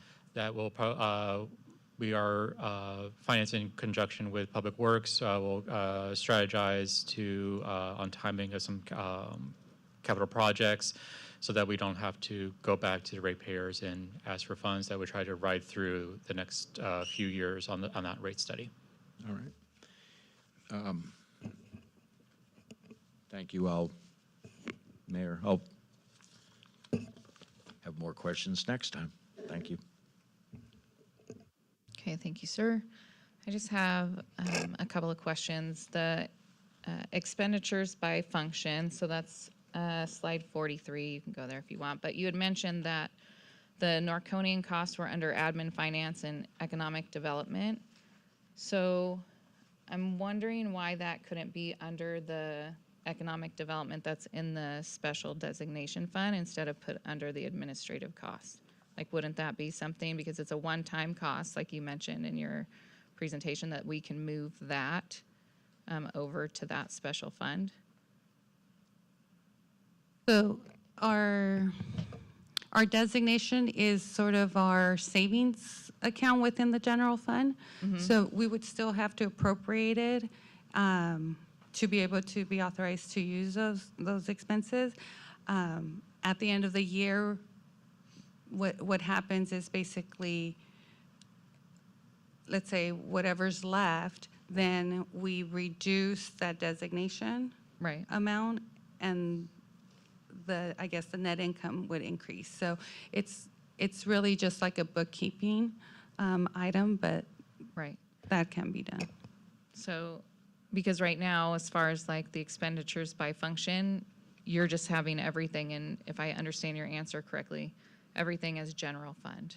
Correct. Correct? Yes. So when we look at like our deficit and the general overview of the budget, if that is moved to the designation for economic development, would that not reduce our deficit on paper, or are you saying no? It would primarily reduce the impact on the undesignated. Okay, It just moved into one bucket versus another. okay. And like my colleagues, I would be interested in going back and looking at those definitions and designations and all of the things. I guess the only other thing that I have is more philosophical. It hasn't changed over the last few years, but I just looked up some information while we were sitting here. Last year, if I can find my notes, our adopted budget for the 25-26 year was a deficit of 1.4 million approximately, according to what's online. And we're showing ending with a deficit of 300,000 approximately. And now we're going into a new budget year, and we're going to show a projected deficit of 2.5 million. And we've heard the term structural deficit a couple of times during the presentation. My impression from the presentation is that we want to lump a majority of that onto our public safety contracts, which is fine. But I still go back to why we're not getting a budget that, again, and I understand it's a moving target, but that's more reflective of where we actually end up every year, right? So we've approved budgets for years with large deficits, and then we come back with a smaller deficit or a surplus. Again, a good place to be. But I'm just wondering why we can't narrow in a little bit more and get something that's more accurate when we're going through the process. And maybe it's just for selfish reasons, but it's stressful for everyone. I'm sure it's stressful for staff as well. But to continually approve these budgets that have these huge deficits and go through the stress and the explanation to residents and all of the things, and then come back and say, oh, well, we're only in the whole $300,000, not 1.4 million or 1.5 million. If there is some way that we can try and get through this process where there's more accuracy, for lack of a better term. To respond to that is within that $300,000 that we're showing into there, that is fully utilizing the $1.5 million Right. transfer. So in reality, it's a quote-unquote $1.8 million because we've had some one-time costs due to other city initiatives that were designated to be used out of reserves based on what was approved during those budget augmentations. But also, again, the budget is a general estimation. We try to remain fiscally responsible, but revenues sometimes don't come in, or timing, and we try to save in costs where we can. So if we wanted to speak in just general terms and all the money's in one pot, we approved a budget last year of a 1.4 or 1.5 million deficit, and we actually have a 1.8. Yeah? Correct. Okay. But we're going to tell the public we have a $300,000 deficit. And your council, that it's a $300,000 deficit. That, right? And so I guess I just want everything, like whatever it is, just make it what it is. Instead of playing this shell game, because it's the same as me asking the question about, can we take out of the economic development designation, right? At the end of the day, I get it. The city has one pot of money, and we can put whatever names or tags or put it in whatever envelopes we want, but it's a finite bucket of money that we have, period, at the end of the day. So again, just make it consistent across the board. Either we have a 1.8 deficit or we don't. Just because then it's not showing these huge ups and downs, and it's not,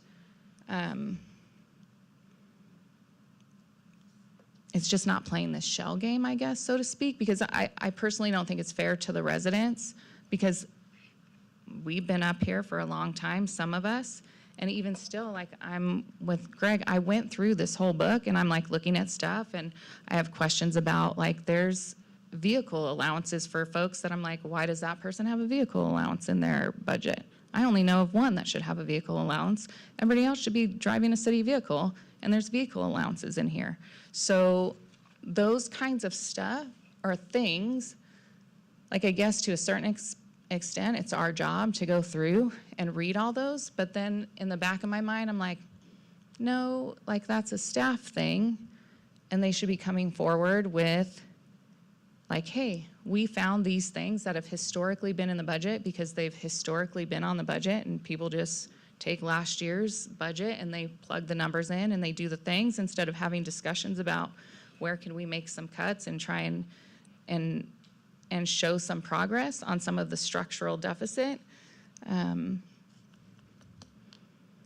I'm kind of at a loss on, you know, what does that look like? So we're presenting the most transparent budget to the public, and ultimately to your council when you're doing these presentations. So, and again, I don't need a response or an answer. I'm just putting it out into the world, I guess.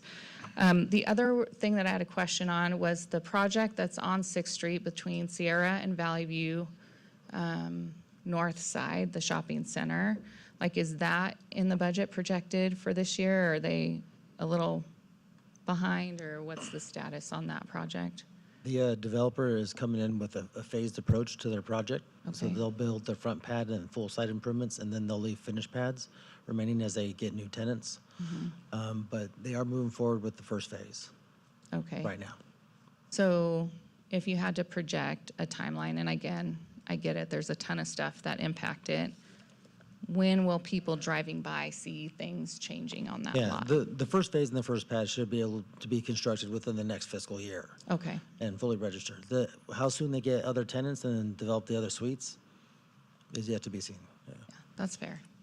And what we do on a quarterly basis, we do meet with our consultant HDL and let them know which new businesses have come online around which date, and the type of business, the point of sale, great. They can look at comparable sales with those types of businesses and include that into the future projections. But it sometimes takes a little time for it to flow through the sales tax funnel. Right, no, I get it, and I think all of us up here would always kind of err on the side of being more conservative, right? Because that's just. As do I. Yeah, so that's just safer. So I don't think that that's something that any of us up here would fault you for, or say, why isn't this project in here when, I mean, you drive by and there's nothing on the ground, right? So I don't think we're unreasonable, but I would like to see something more realistic, even though I get it, it's a budget, moving targets.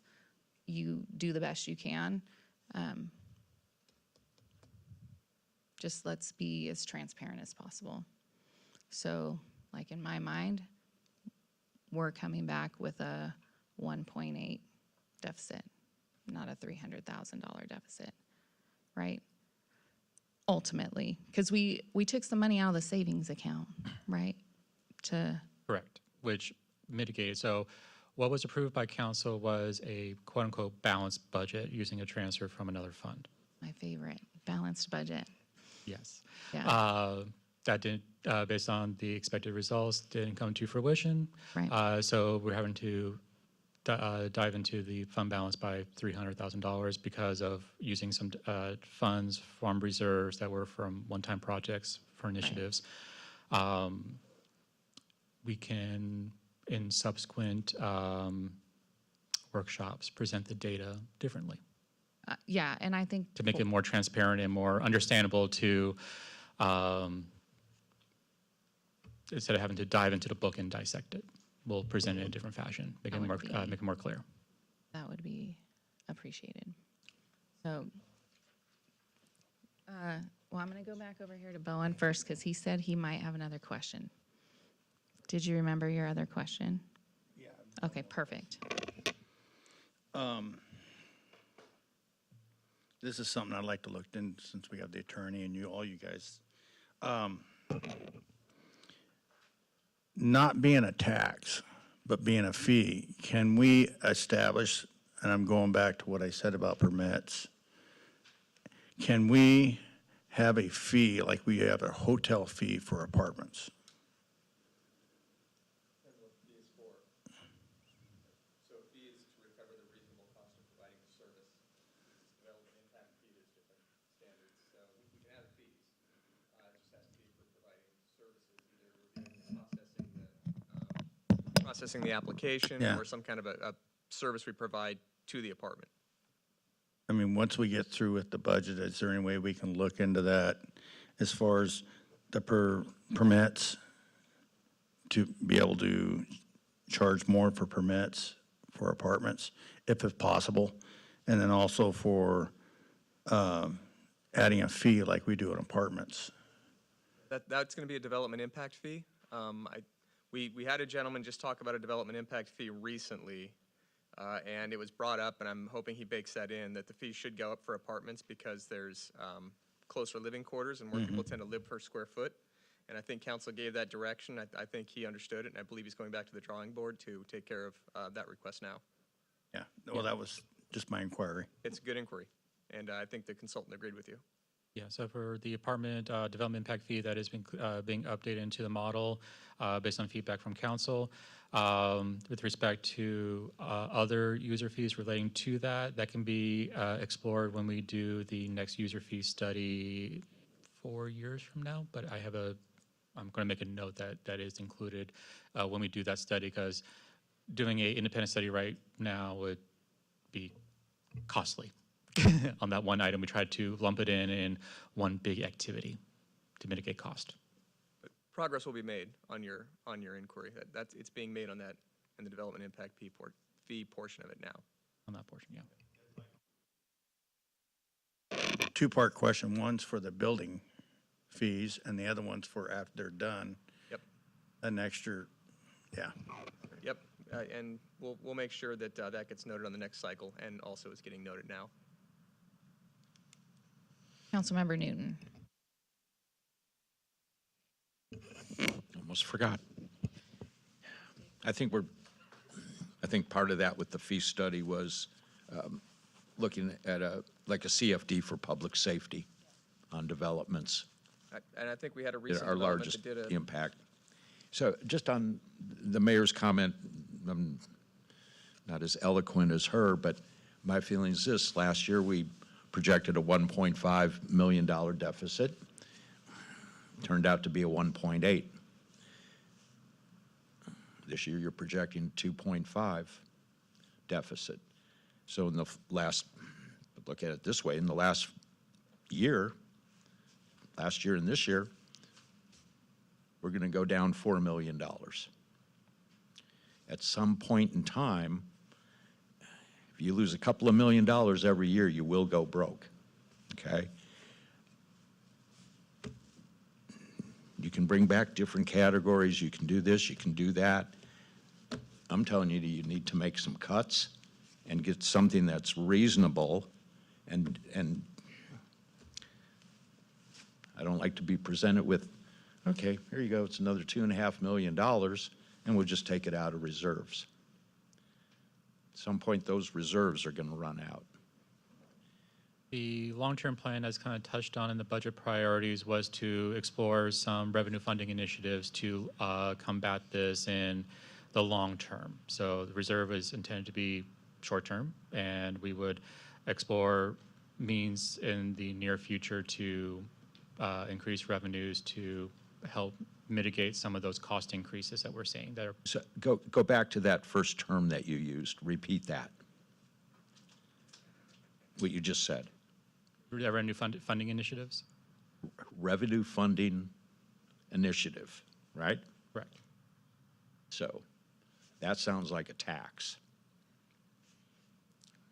Possibility. Okay.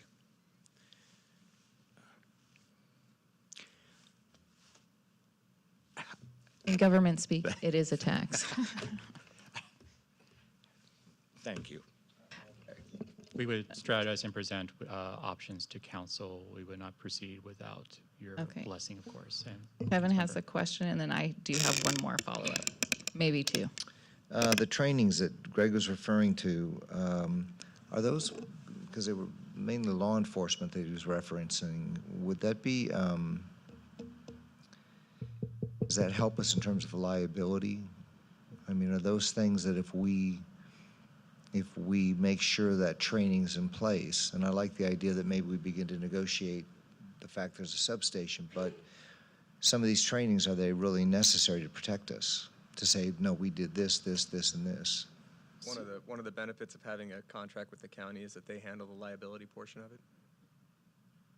but those specific trainings look like annual trainings to me. On the surface, we do want to review the sheriff's contract in detail with respect to it. There might be some required cost that the city has to provide some training in some categories, so that might be our required share as part of the contract. Possibly, I have to review the contract. So it's training for work, so that we're training the employees to work here, and they're not already trained. We're not paying for an employee that is rough and ready. Of that 14,000, at least 12 of that was going towards the officers in their related duties. The rest of it was relating to our employee for her position. Okay. And then, well, I have other things, but I'm kind of shocked about the 1.8 million. So I have a couple of things. When you're working with HDL, like we know we have a development coming in on 6th Street. We know Palomino's got more stuff coming on. We know potentially of a couple housing developments. Greg talked about you take a couple million every year, you're going to be in the hole. And I understand we can't put it in now, but can HDL give you some projections so that you can say, hey, council, residents, like right now we're using our savings, but when X, Y, and Z come online, it's projected to do this. So in 3 years or 5 years, we will see a different trend. Like, are those consultants able to do that kind of work so that you can't put it in this year's budget, but you can maybe calm your council down by saying, look, we still have a couple projects online. Give us 2 years or give us 3 years and we're going to be okay. Oh. Mm-hmm. Yeah, a lot of it's based on ending valuation, which during the design phase is 100% known, and initiating a timing and whatnot. But answering your question, yes, it is possible, but it is a estimation. Right, that's everything you've told us today, right? So if we get another estimation, what's that going to hurt, right? Because everything's an estimation. So I just think having that in our back pocket as a piece of information is just going to be helpful, maybe quell a little bit of the worry that's up here. The other question that I have when we talk, because it goes to when you guys talk about, oh, we're going to strategize for other revenues and all the things, like my mind goes to, we're going to have some projects come online, we're going to have some housing come online. Some of my colleagues go to, oh crap, we're going to ask for another tax. And so just having some of those pieces of information, I think, would be beneficial. Speaking of a tax, and I know we've talked about it before, but I would like to see a timeline. Our TOT is low, comparatively speaking, and I don't understand why we can't look to go to the voters to ask for an increase in TOT, because it doesn't impact our residents. It That- impacts our guests. That is actually one of the related initiatives that I have, and one of my proposed ideas is to increase that particular rate in proportion to surrounding communities. It's one of the strategies, not just a overall general tax, but Yeah, no, well, and I don't know how my colleagues feel, but I think that's something we need to start working on, because I know it takes time, and there's going to need to be an education campaign and all of the yeah, and that does things. require a vote of a general vote. Correct. So, yeah, so won't be for this cycle, it'll be for the next election cycle from 2 years from now. And that's going to go by in the blink of an eye, and we're going to need at least 6 to 8 months to educate folks. So that's why I'm saying, like, this can't be put on the back burner. If this is something we're going to do, it needs to be started now so that it's online when it needs to be online. A few of us up here have been under the gun to push a tax measure with the residents, and I do feel like a TOT is going to be an easier sell, because number one, it's not our residents. Number two, if people are traveling for business, the organization that they're traveling with is picking up the TOT anyways. So I think it's a really easy sell, but we still have to do the legwork and get it done. If it is the motion of or the wish of council, I don't want to say motion, the wish of council, to go down that road, staff will, on that particular one, I'd be more than happy to proceed forward. Again, need direction. So do we have to agendize that for a discussion at some point in time, Colin?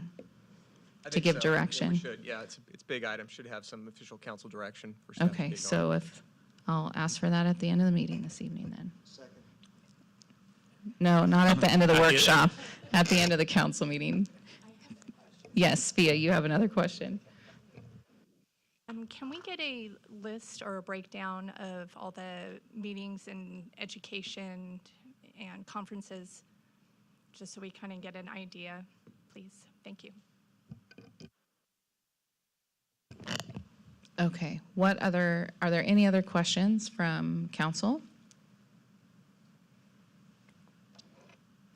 So thank you for the presentation. I'm sure when we talk about stress, you guys have a touch of stress when it comes to budget time with some of us. So hopefully, you have an idea of kind of where we're at and are good for coming back to the next budget workshop. And I would say, I don't know what my colleagues think, but if you have specific questions or things you're like, oh, what do we need to have?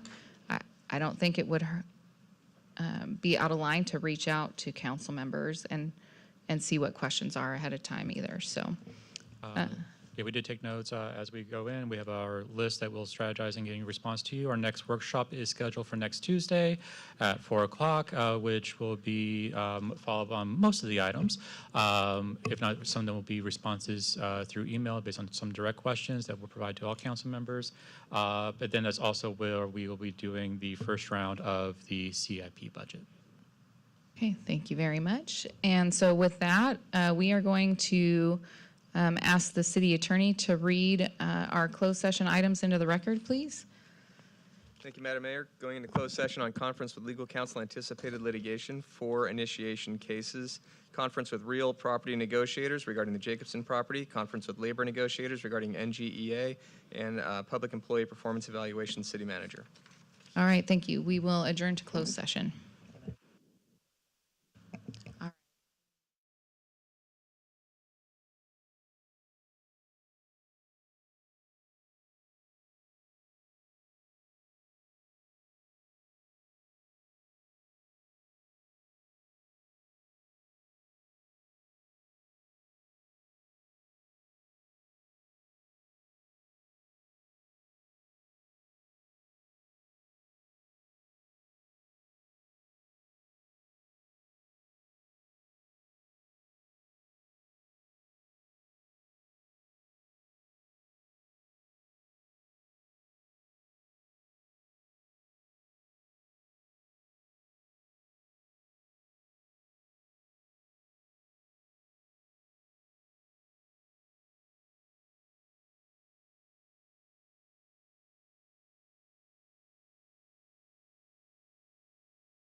Reconvene the public session at 7:11.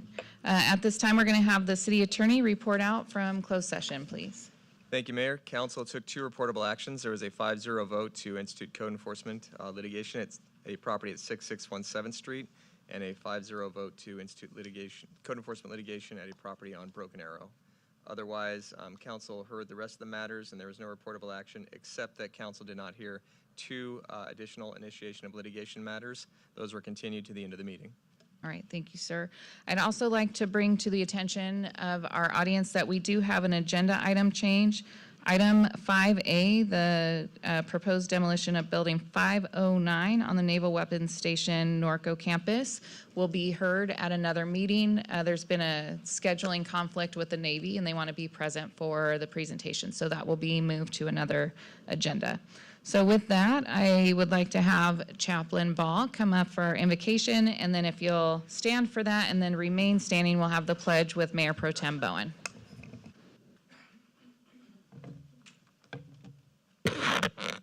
Good evening, Mayor, council members, staff, everybody in this room. Let us pray. Almighty God, who has watched over us from generation to generation, in prosperity, adversity, in peace, and in war, we give you thanks. We begin this city council meeting filled with fresh ideas and new challenges that confront us. We are encouraged knowing that your mercies and grace are new every day. As we prepare for this work here today before us, we look to thy word and heed your counsel in Proverbs. Trust in the Lord with all thine heart, and lean not unto thy own understanding. All thy ways acknowledge him, and he will direct thy paths. Help us, O God, to show charity, humility, and peace towards one another. We ask this through Christ our Lord. Amen. Thank you, guys.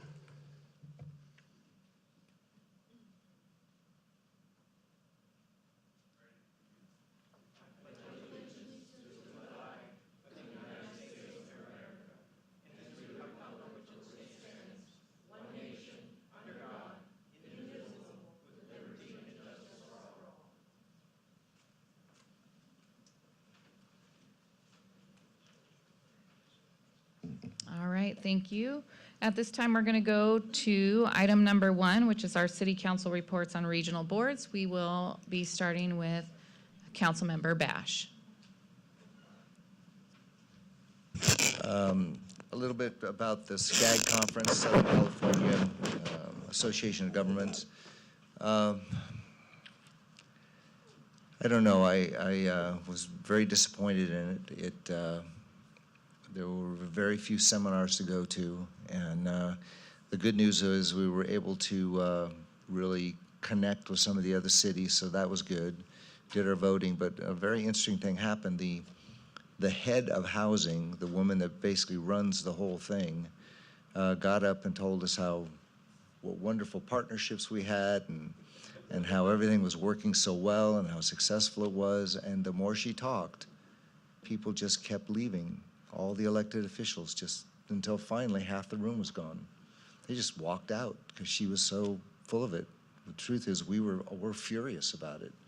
I mean, basically the only thing she didn't have was her hammer to hit us on the head to tell us to build more houses with no money. So it was disappointing, but again, it's important in that you are connecting with so many other cities and finding out how they are resolving some of the issues. And then I'm going to skip something and forget all the rest of it. Today we saw a seminar, Lisette and I went, and it was the Sheriff Bianco and the sheriff from San Bernardino, and then a couple of police chiefs from other cities.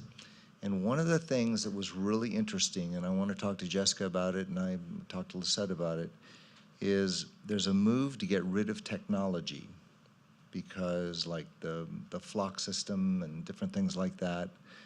But those systems save a lot of money. And so one of the things I'd really like to look at that was brought up today is maybe we need to really, really beef up our AI. We need to beef up our drone system. We need to beef up things. I mean, these various license plate readers, the drone systems, the different things they're using, the arrest rate is just through the roof. In fact, one of the cities said that because of these systems that they have invested in, they have 100% arrest rate for murder in this fairly large city. And so I think we should really look at, and by the way, you save in personnel costs. So I think that we need to look at that and maybe think about investing. And so Lisette said she would begin that process. And that's all I have. All right, thank you very much. Our next report is going to be Councilmember Sullivan. Mayor. So on March 6th, I attended the RTA Budget and Finance meeting, and it was business as usual. On May 14th, I was at the RTA T-Now meeting, and it was very informative there, the legislative updates, which I'll get to. But basically, ridership is up, youth ride free, that's 18 years and younger, through the rest of this year. And currently, from June 1st to August 31st, bus rides are 25 cents. There will be no bus service on Memorial Day, Monday, May 25th. And our legislative updates, there are 3 bills about e-bikes and e-motorcycles, which was really interesting. I'll just go through them quickly. One is Assembly Bill 2346. It includes requirements for speedometers and integrated lighting on certain e-bikes, additional consumer disclosures, and expanded local authority related to e-bike speed limits on bike path and multi-use trails. This is still moving through the legislature and has not yet reached the floor vote. Then there's Assembly Bill 1942, which is referred to as the E-Bike Accountability Act. It would require Class 2 and Class 3 e-bikes in California to be registered with the DMV and display special license plates. This bill also proposes registration fees, proof of ownership requirements tied to serial numbers, and fines for non-compliance, and it is currently pending. And then there's Senate Bill 1167, which focuses on e-bike regulations and consumer protections, including clarifying the distinction between legal e-bikes and the higher-powered e-motorcycles that are being marketed as e-bikes. And again, it's still in process. That concludes my report. All right, thank you. Councilmember Newton. Thank you, Mayor. On May 7th, attended the CDA Chino Basin Desalter Authority Board meeting. And at that meeting, we held a public hearing where we passed our urban water management plan and our water shortage contingency plan. And then also I wanted to mention the same day was National Day of Prayer. I wanted to thank staff for their help and also staff and council that we put together a little presentation and certificates for Pastor Daniel's family. And that went over, it was cool, it was good. So that's all I have to report. Thank you. Thank you. Mayor Pro Tem Bowen. Before I get started, I'd like to have a big thanks to Sam and your guys. I talked to In-N-Out, the people In-N-Out. Your people were phenomenal with the water shut off. And then they went from that to the next day to one on 6th Street. They were awesome. And talking to the businesses, they would let them know everything was going on. In-N-Out had very light impact from the time they started to the time they did awesome. And that your leadership, thank you.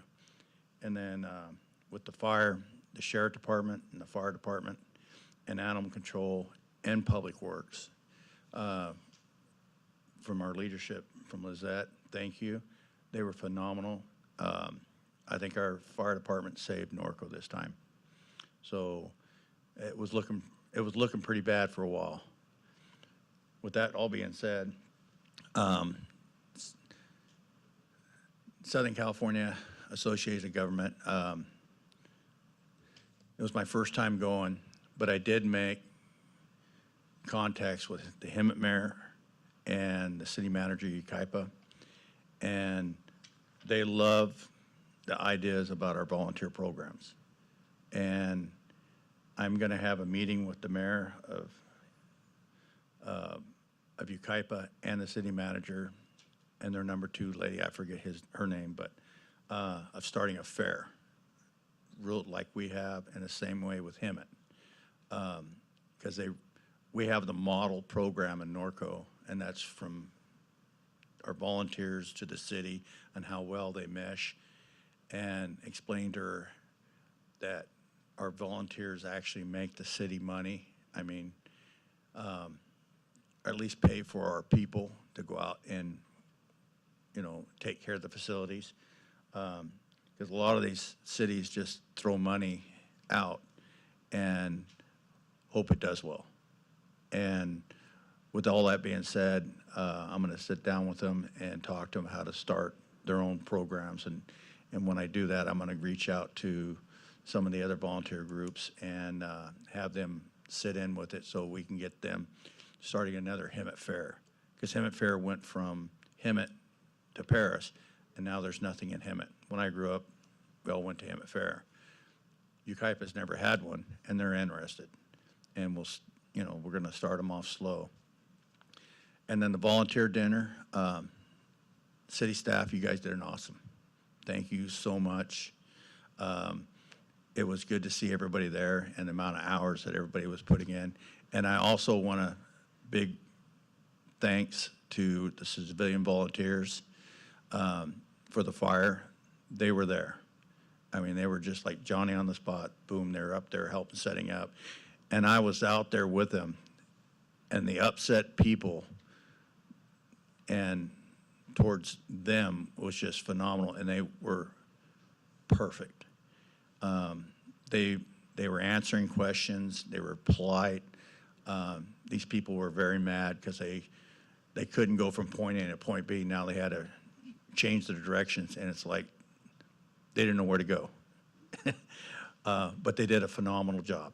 They really did a really good job. And for the Northwest mosquito meeting, it was all about budget. So there's not a lot to talk about. We were just trying to get our budget all squared away.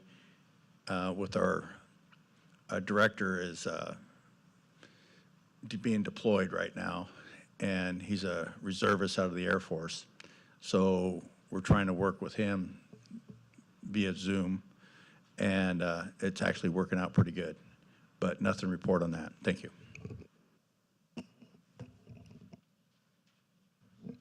All right, thank you, and I have nothing to report this time. Moving on to public comments, item number 2, I'm going to go ahead and call upon the city clerk.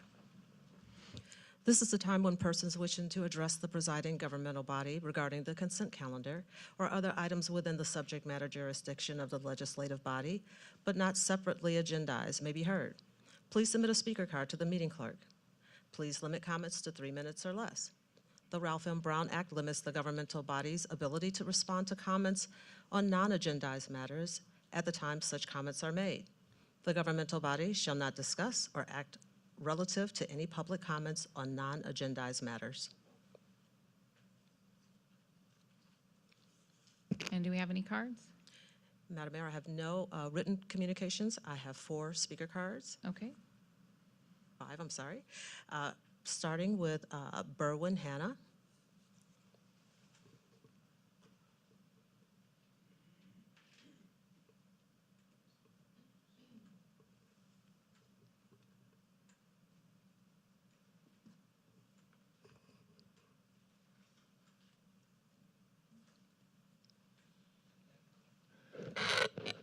I can't help it. No, that grin's making me nervous. Good evening, Mayor and council and staff. I may need a couple extra minutes on my deal because I don't talk like an auctioneer, you know. I want to talk about NART.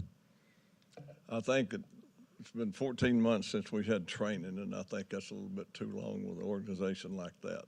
And I've asked several y'all and the staff. I don't like the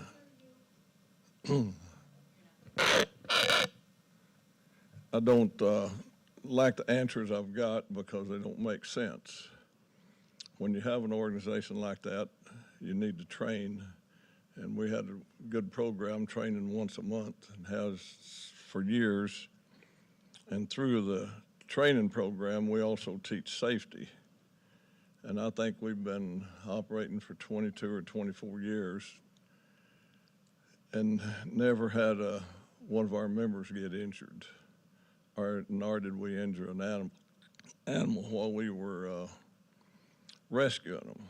And for those that don't know, there's a difference between evacuation. Yesterday would have been evacuation to remove animals from fire, flood, whatever, but a rescue is when you go get a horse or a cow or whatever out of the river bottom, out of a canyon, out of a gully that they've got upside down in. We've had them fall in holes. That's the difference, but I think it's time you look at it and get it started back. Only thing I'd do is I told Lizette I'm not able to do a lot of that stuff, but I would train, help train the thing, because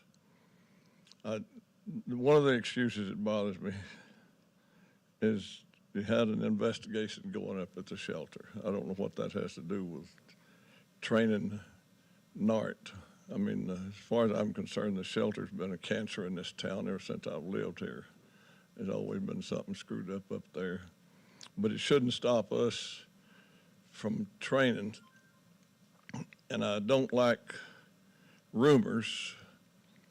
One of the rumors going around is that you're going to sell the equipment. Well, you better think long and hard before you try to sell that equipment, because the citizens of Norco bought that equipment through donations through the Horsemen's Association and Horse Week. And it's high dollar equipment. It's been used, but it's been well taken care of, so I would think twice before you try to sell it. Because if a TV news station got a hold of that story, that might be worse than Facebook, because you'd have to explain on TV why you was doing that. But I think you need to look at it, and if you guys hadn't noticed, we hadn't had any cold weather, so you need to quit sitting on your hands and get the thing going back. And I'm going to bring up an old quote from the TV show Columbo, "One more thing. That bridge has been open for almost 2 years. Where in the hell is my sign?" Thank you. And I don't want an excuse from your old boss, 2 weeks.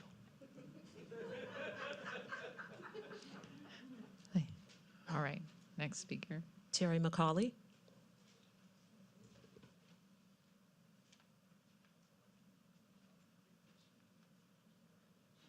Good evening, Mayor Grandmeyer and City Council members. My name is Terry McCauley. I was a NARP volunteer for 13 plus years. Resigned on April 20th this year just from the lack of basic communication from the city and NART. And the main reason I want to talk tonight, I'm pretty passionate about what NART does for the city and actually the counties around us. NART was once known as a premier rescue team in Norco, and actually most cities actually looked upon us as being actually the elite and actually came and trained with us. So we trained Riverside County, Animal Control. They came and trained with us once a month up till about a year ago, before they even had their own equipment. I think they're starting to get their own equipment now. But the main thing is that we've gone to places down in Julian, other counties and other places to help out other cities get their programs up and running. But it seems like we're falling behind now because we don't actually have a qualified team to go out there and do a rescue. If this fire had taken over Norco yesterday, we'd be in a hell of a lot of trouble today, because we really don't have the training involved that's required once a month or twice a month. If we go out to, I've been to places like the Pasadena Rose Parade. We've actually been on call for them. We've gone to other cities and counties, and train, like I said before. And I think one of the main things that we need to look at is what this value brings to the city. It doesn't cost you anything. Literally, the equipment's paid for. It's our time that we've provided. We go out and train. We do community events like National Night Out. We do the local parades down 6th Street. We do Horse Week. We do the Sheriff's Rodeo, or the Posse's Rodeo. We're on hand for all that. It doesn't cost the city anything. And up and above, we actually help the community. That's actually, when you have a horse down on Easter, was it 2023? We did the helicopter rescue. I did 2 rescues that morning. I did one in the morning and actually one in the afternoon. It was just a normal day for us actually out there in the field of doing work. There's no time constraints as far as 8 to 5. We go out late at night, early in the morning, whenever the job's required. But I think you guys need to really consider what this particular group brings to the city. We have FEMA training. We have more training than most volunteers that you have in your city. And most people don't realize, a lot of people don't want to go through this training. That's why we have a hard time bringing in people, because the amount of training involved that's required. It's very extensive, and it takes a lot of dedication to get there. Like I said, I appreciate your time tonight. I hope you realize what what art brings to the city, and you guys bring it back again. Like I've told Berwin, I'm willing to help out and train the next go around, but we need to definitely think about the people, because the people you have right now, they're not qualified to actually be able to run most of the equipment. Thanks for your time tonight. Appreciate it. Jamie McCauley.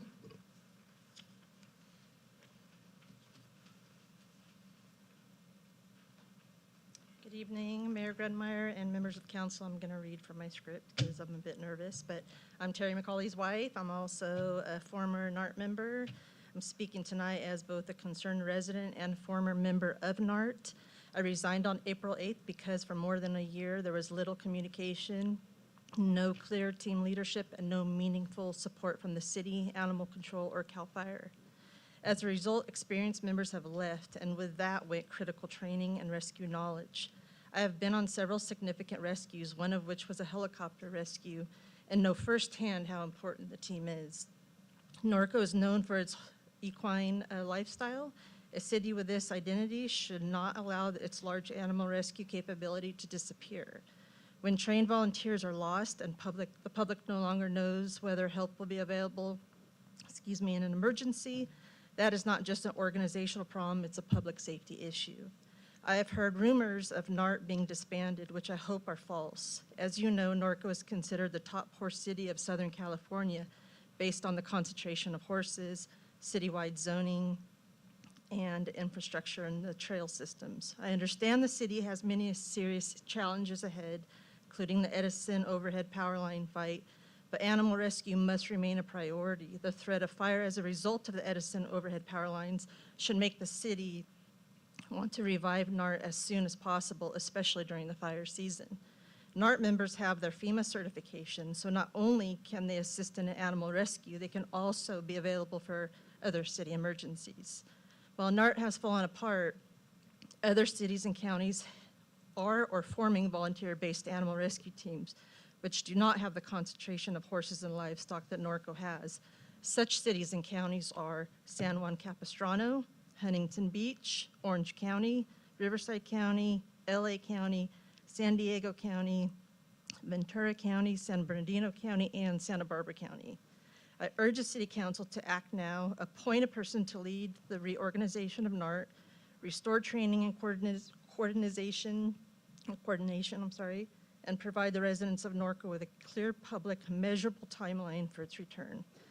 A horse town like Norco should be leading in large animal rescue, not falling behind. Thank you for your time.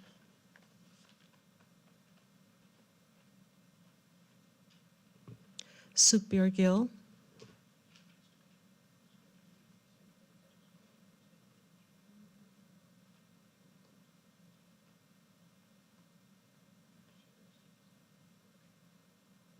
Hi, my name's Sukhbir Singh Gill, a human and civil rights advocate, acknowledging we are on occupied indigenous land, and also acknowledging the lives lost in San Diego by white supremacists who committed hate crimes against Muslims.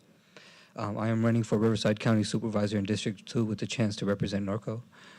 I attended Corona Norco Unified School District K through 12 and went to Norco for 4 years. I remember seeing the school. I remember seeing Confederate flags on the way to school from the school bus coming down 2nd Street.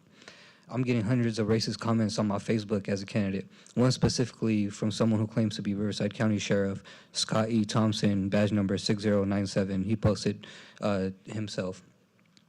We're all human, but we are divided by racist rhetoric amongst the communities we see every day. We're all affected by the stress of everyday life, providing a living for ourselves and our loved ones, making sure we have enough to get by with all the bills, struggling to keep up with inflation just to add more stress from politicians, using demagoguery to paint a narrative about Black, Indigenous people of color that is false and disparaging.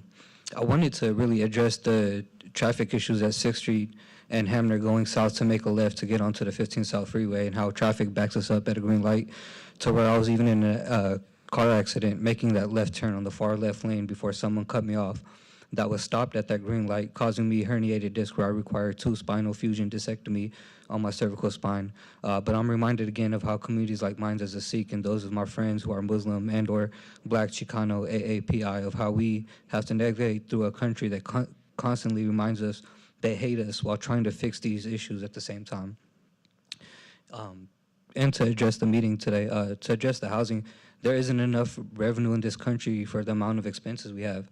So building houses raises our cost of living and affordability. We need to address our wages not being scaled to inflation, rent control, and the city barely making enough money revenue with the average taxes paid in the U.S. being $15K. Prices need to drop drastically, and I support animal rescue over drones and flocking, investing in people, not machines. Thank you.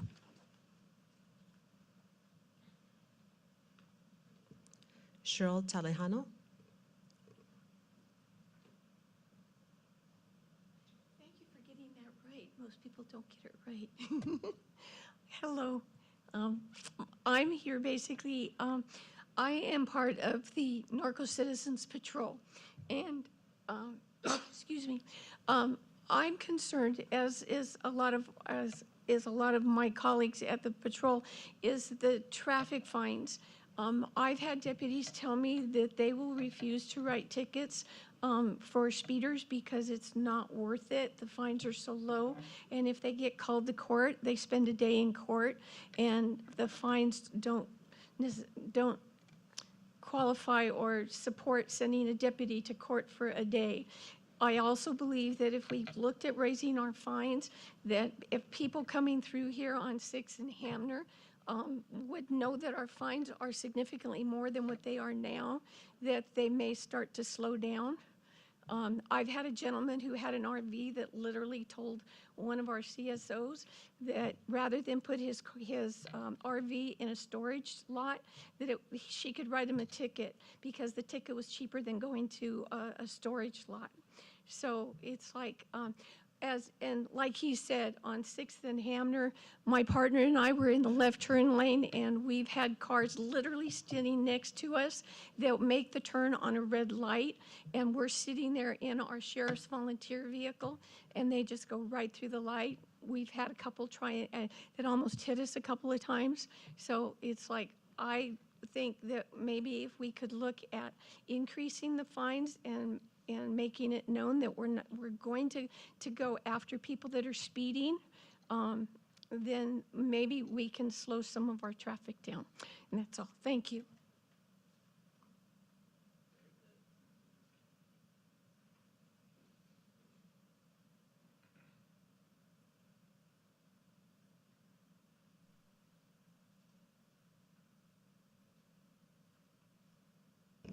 All right, at this time, we're going to go on to item number 3, which is our consent calendar. Are there any members on council that have any items that they would like to be pulled? Motion to approve. It's been moved and seconded to approve all items on consent calendar. We'll go ahead and call for the vote. Please vote.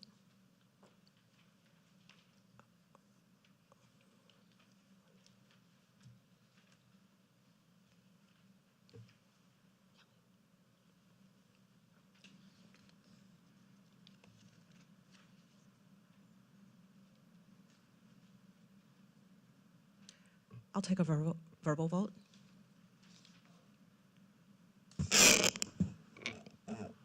Councilmember Bash? Yes. Councilmember Bauer? Yes. I'm sorry, Mayor Pro Tem? Mayor Pro Tem? Second here. Councilmember Sullivan? Yes. Councilmember Newton? Yes. Mayor Grunmeyer? Yes. The voting reflects mayor and council voting yes. All right, thank you. So that skips number 4. We're going to go ahead and number 5A will be continued at a different meeting when the Navy can be present. So that takes us to item number 6, and I'm going to go ahead and call on the city manager for this item. Thank you. Good evening, Mayor and council members. Let me get the presentation up.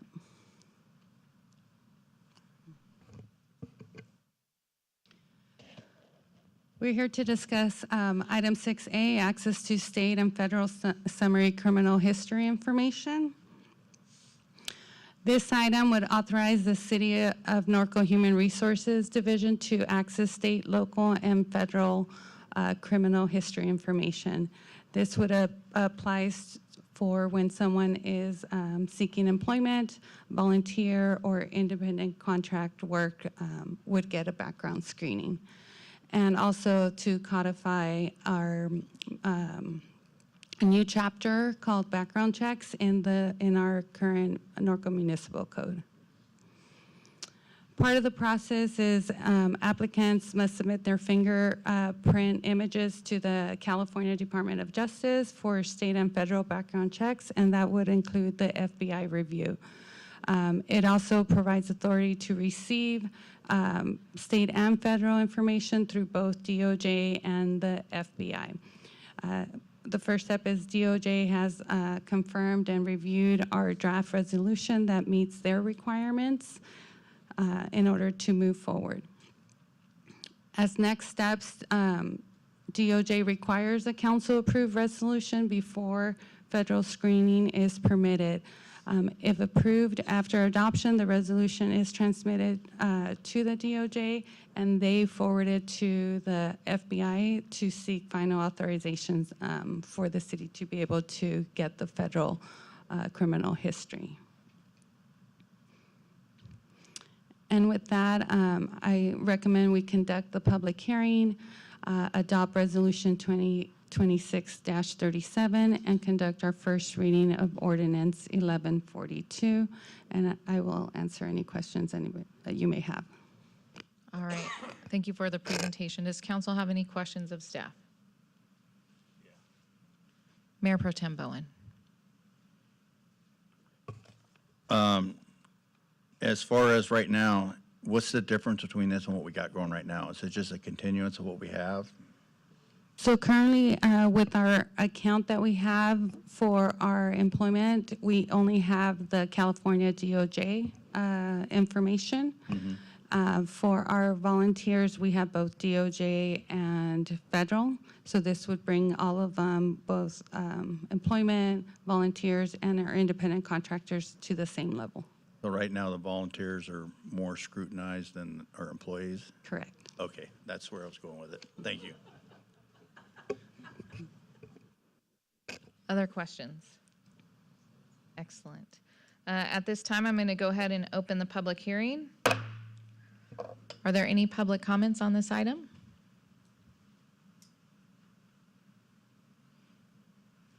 All right. No cards? No cards, I'm sorry. Okay. Then I'm going to go ahead and close the public hearing, and we will bring it back to council for discussion and action. Any council discussion? Motion to approve. Yes, please. Ordinance number 1142, an ordinance of the City Council of the City of Norco, adding Chapter 230 to the Norco Municipal Code entitled Background Checks. Perfect. We'll call for the vote. Please vote. I'll take an oral vote.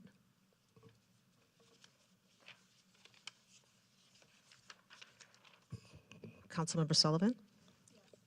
Councilmember Newton? Yes. Councilmember Bash? Yes. Mayor Pro Tem Bowen? Yes. Mayor Grunmeyer? Yes. The voting reflects mayor and council voting yes. All right, thank you.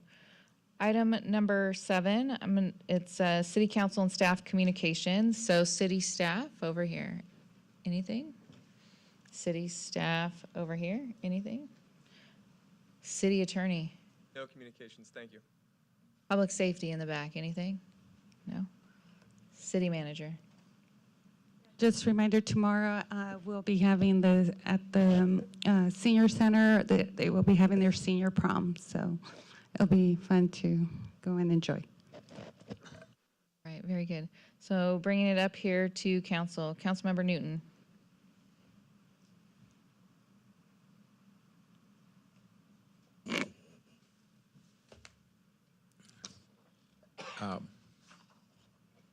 Nothing to comment on.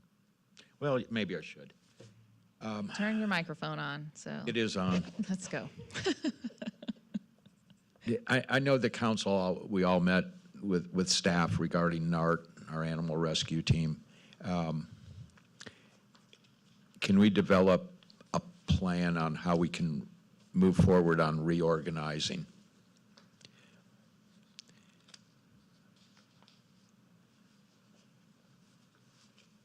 Easy enough? Yes. And I know you have ideas, but I think after yesterday, I think, time could be more of the essence. So that's all I have, Mayor. All right, very good. Councilmember Sullivan? Mayor Pro Tem Bowen? Robin, you did an awesome job on the video. Thanks, I Thank had you. help. What's that? I had help. I know. Kelly, you're awesome. Thank you. There you go. That's where the credit. And I want to thank everybody for the fire. Thank you guys again. I know I keep saying it, but watching all you guys, the fire, COPs, the fire department, Public Works, Kelly, and Robin, it just shows us that our whole city just comes. It comes from the leadership from the top down. So thank you guys. Councilmember Bash? I think it comes from the people up, actually, for me. So for many years, we have been trying to get Caltrans to help us with the light at the corner of 6th and Hamner. Is there any way we can do anything with that? You would be the 5th person in your seat that has been trying to get that fixed. I'm letting you all know that we've all screamed about this for decades.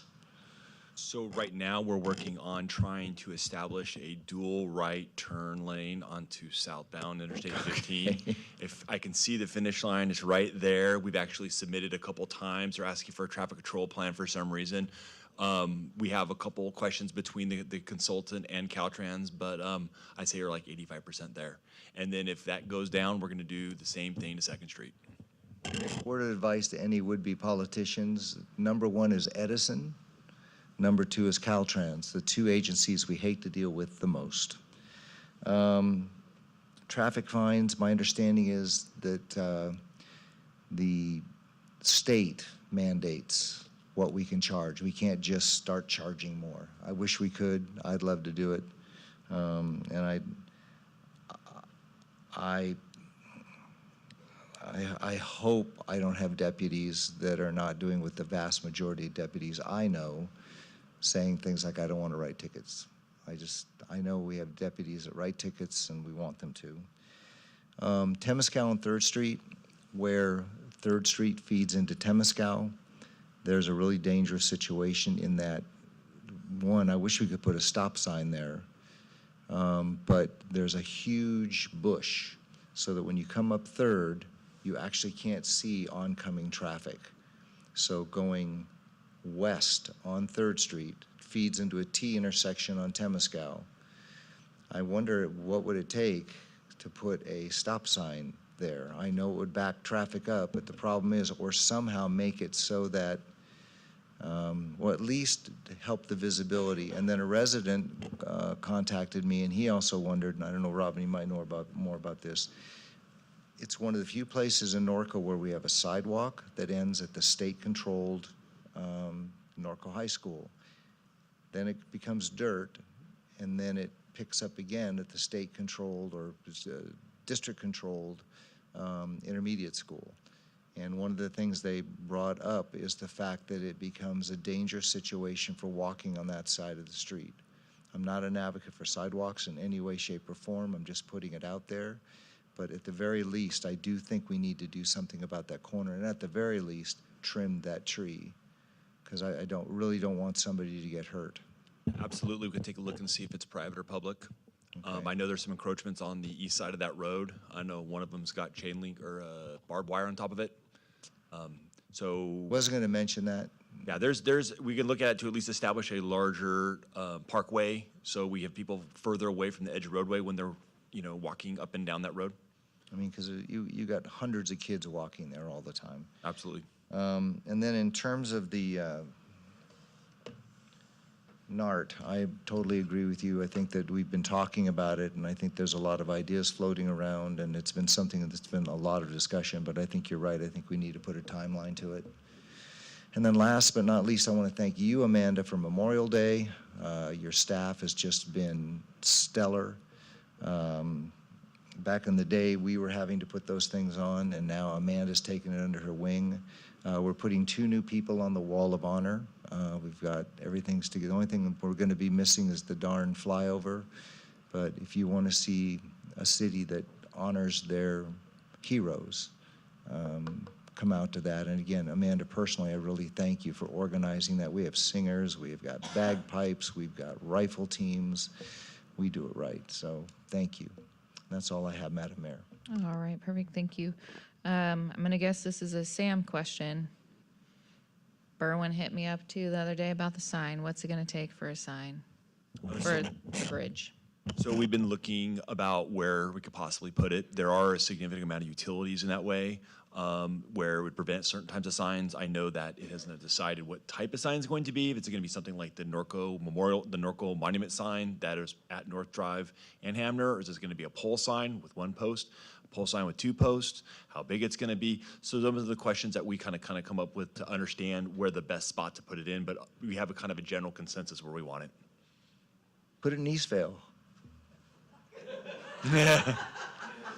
So, and it's a challenge too, because you do have a hillside in that area, so, and we do have the available right of way, it just more or less, you have 2 different things, where you want to put it and where do you want to put it. So you need to know kind of both in order to kind of formulate a sign, and my understanding is that we have another team that's kind of looking at what type of sign they want to do, and once that kind of gets kind of closer to how we want to, what kind of sign we want to put, because like I said, it's very, very challenging to put a flat base sign over existing utilities. It's an easy one to put in 2 significant sized posts and have something that's above that could be taken away and put back as needed to do any underground excavation. Okay, I guess in my mind, I just pictured one of those like Caltrans looking signs with the green and the white, and it says Mayor Hannah Memorial Bridge, like nothing extravagant. Or not memorial, oh my gosh, I'm so sorry. Honorary. Oh, sorry, Berwin, because I know you're going to watch this later. So the Mayor Berwin Hannah Bridge. A sign of that magnitude would be very easy to put in. Okay, so when you said people are working on it, is it staff or some committee? Staff. Oh, okay. So that was the same question I asked, is like, what are we putting in? What if I need to know the type of sign and you're asking me where can I put it? Well, that's a kind of like a, we could put it anywhere. It's just, what are you thinking about putting in? But they don't know what they want to put in. So I think between all of us, we can come up with something pretty quick and nice for him. Literally the green and white Caltrans sign is what I have pictured. Well, and and I've seen that as well too, where it's the white signs with the black writing and it is bolted to the side of the bridge. Like that's standard protocols as well. So if we could get on that so that it doesn't turn into what I said earlier, that would be swell. Next item that I had a question on, I would like to agendize staff looking into increasing our TOT. Thank you. Please vote. We'll do an oral vote. Councilmember Sullivan? Yes. Councilmember Newton? Councilmember Bash? Yes. Mayor Pro Tem Bowen? Yes. Mayor Grunmeyer? Yes. The voting reflects mayor and council voting yes. All right, thank you very much. So again, Berwin, because I know you're going to hear about this later, I do apologize about my misspeaking earlier. And then, ladies and gentlemen, we are going to return to closed session. So if y'all want to hang out until we get back and Colin reads out what we talked about, you can, but otherwise, we are going to go back to closed session. Thank you for attending this evening.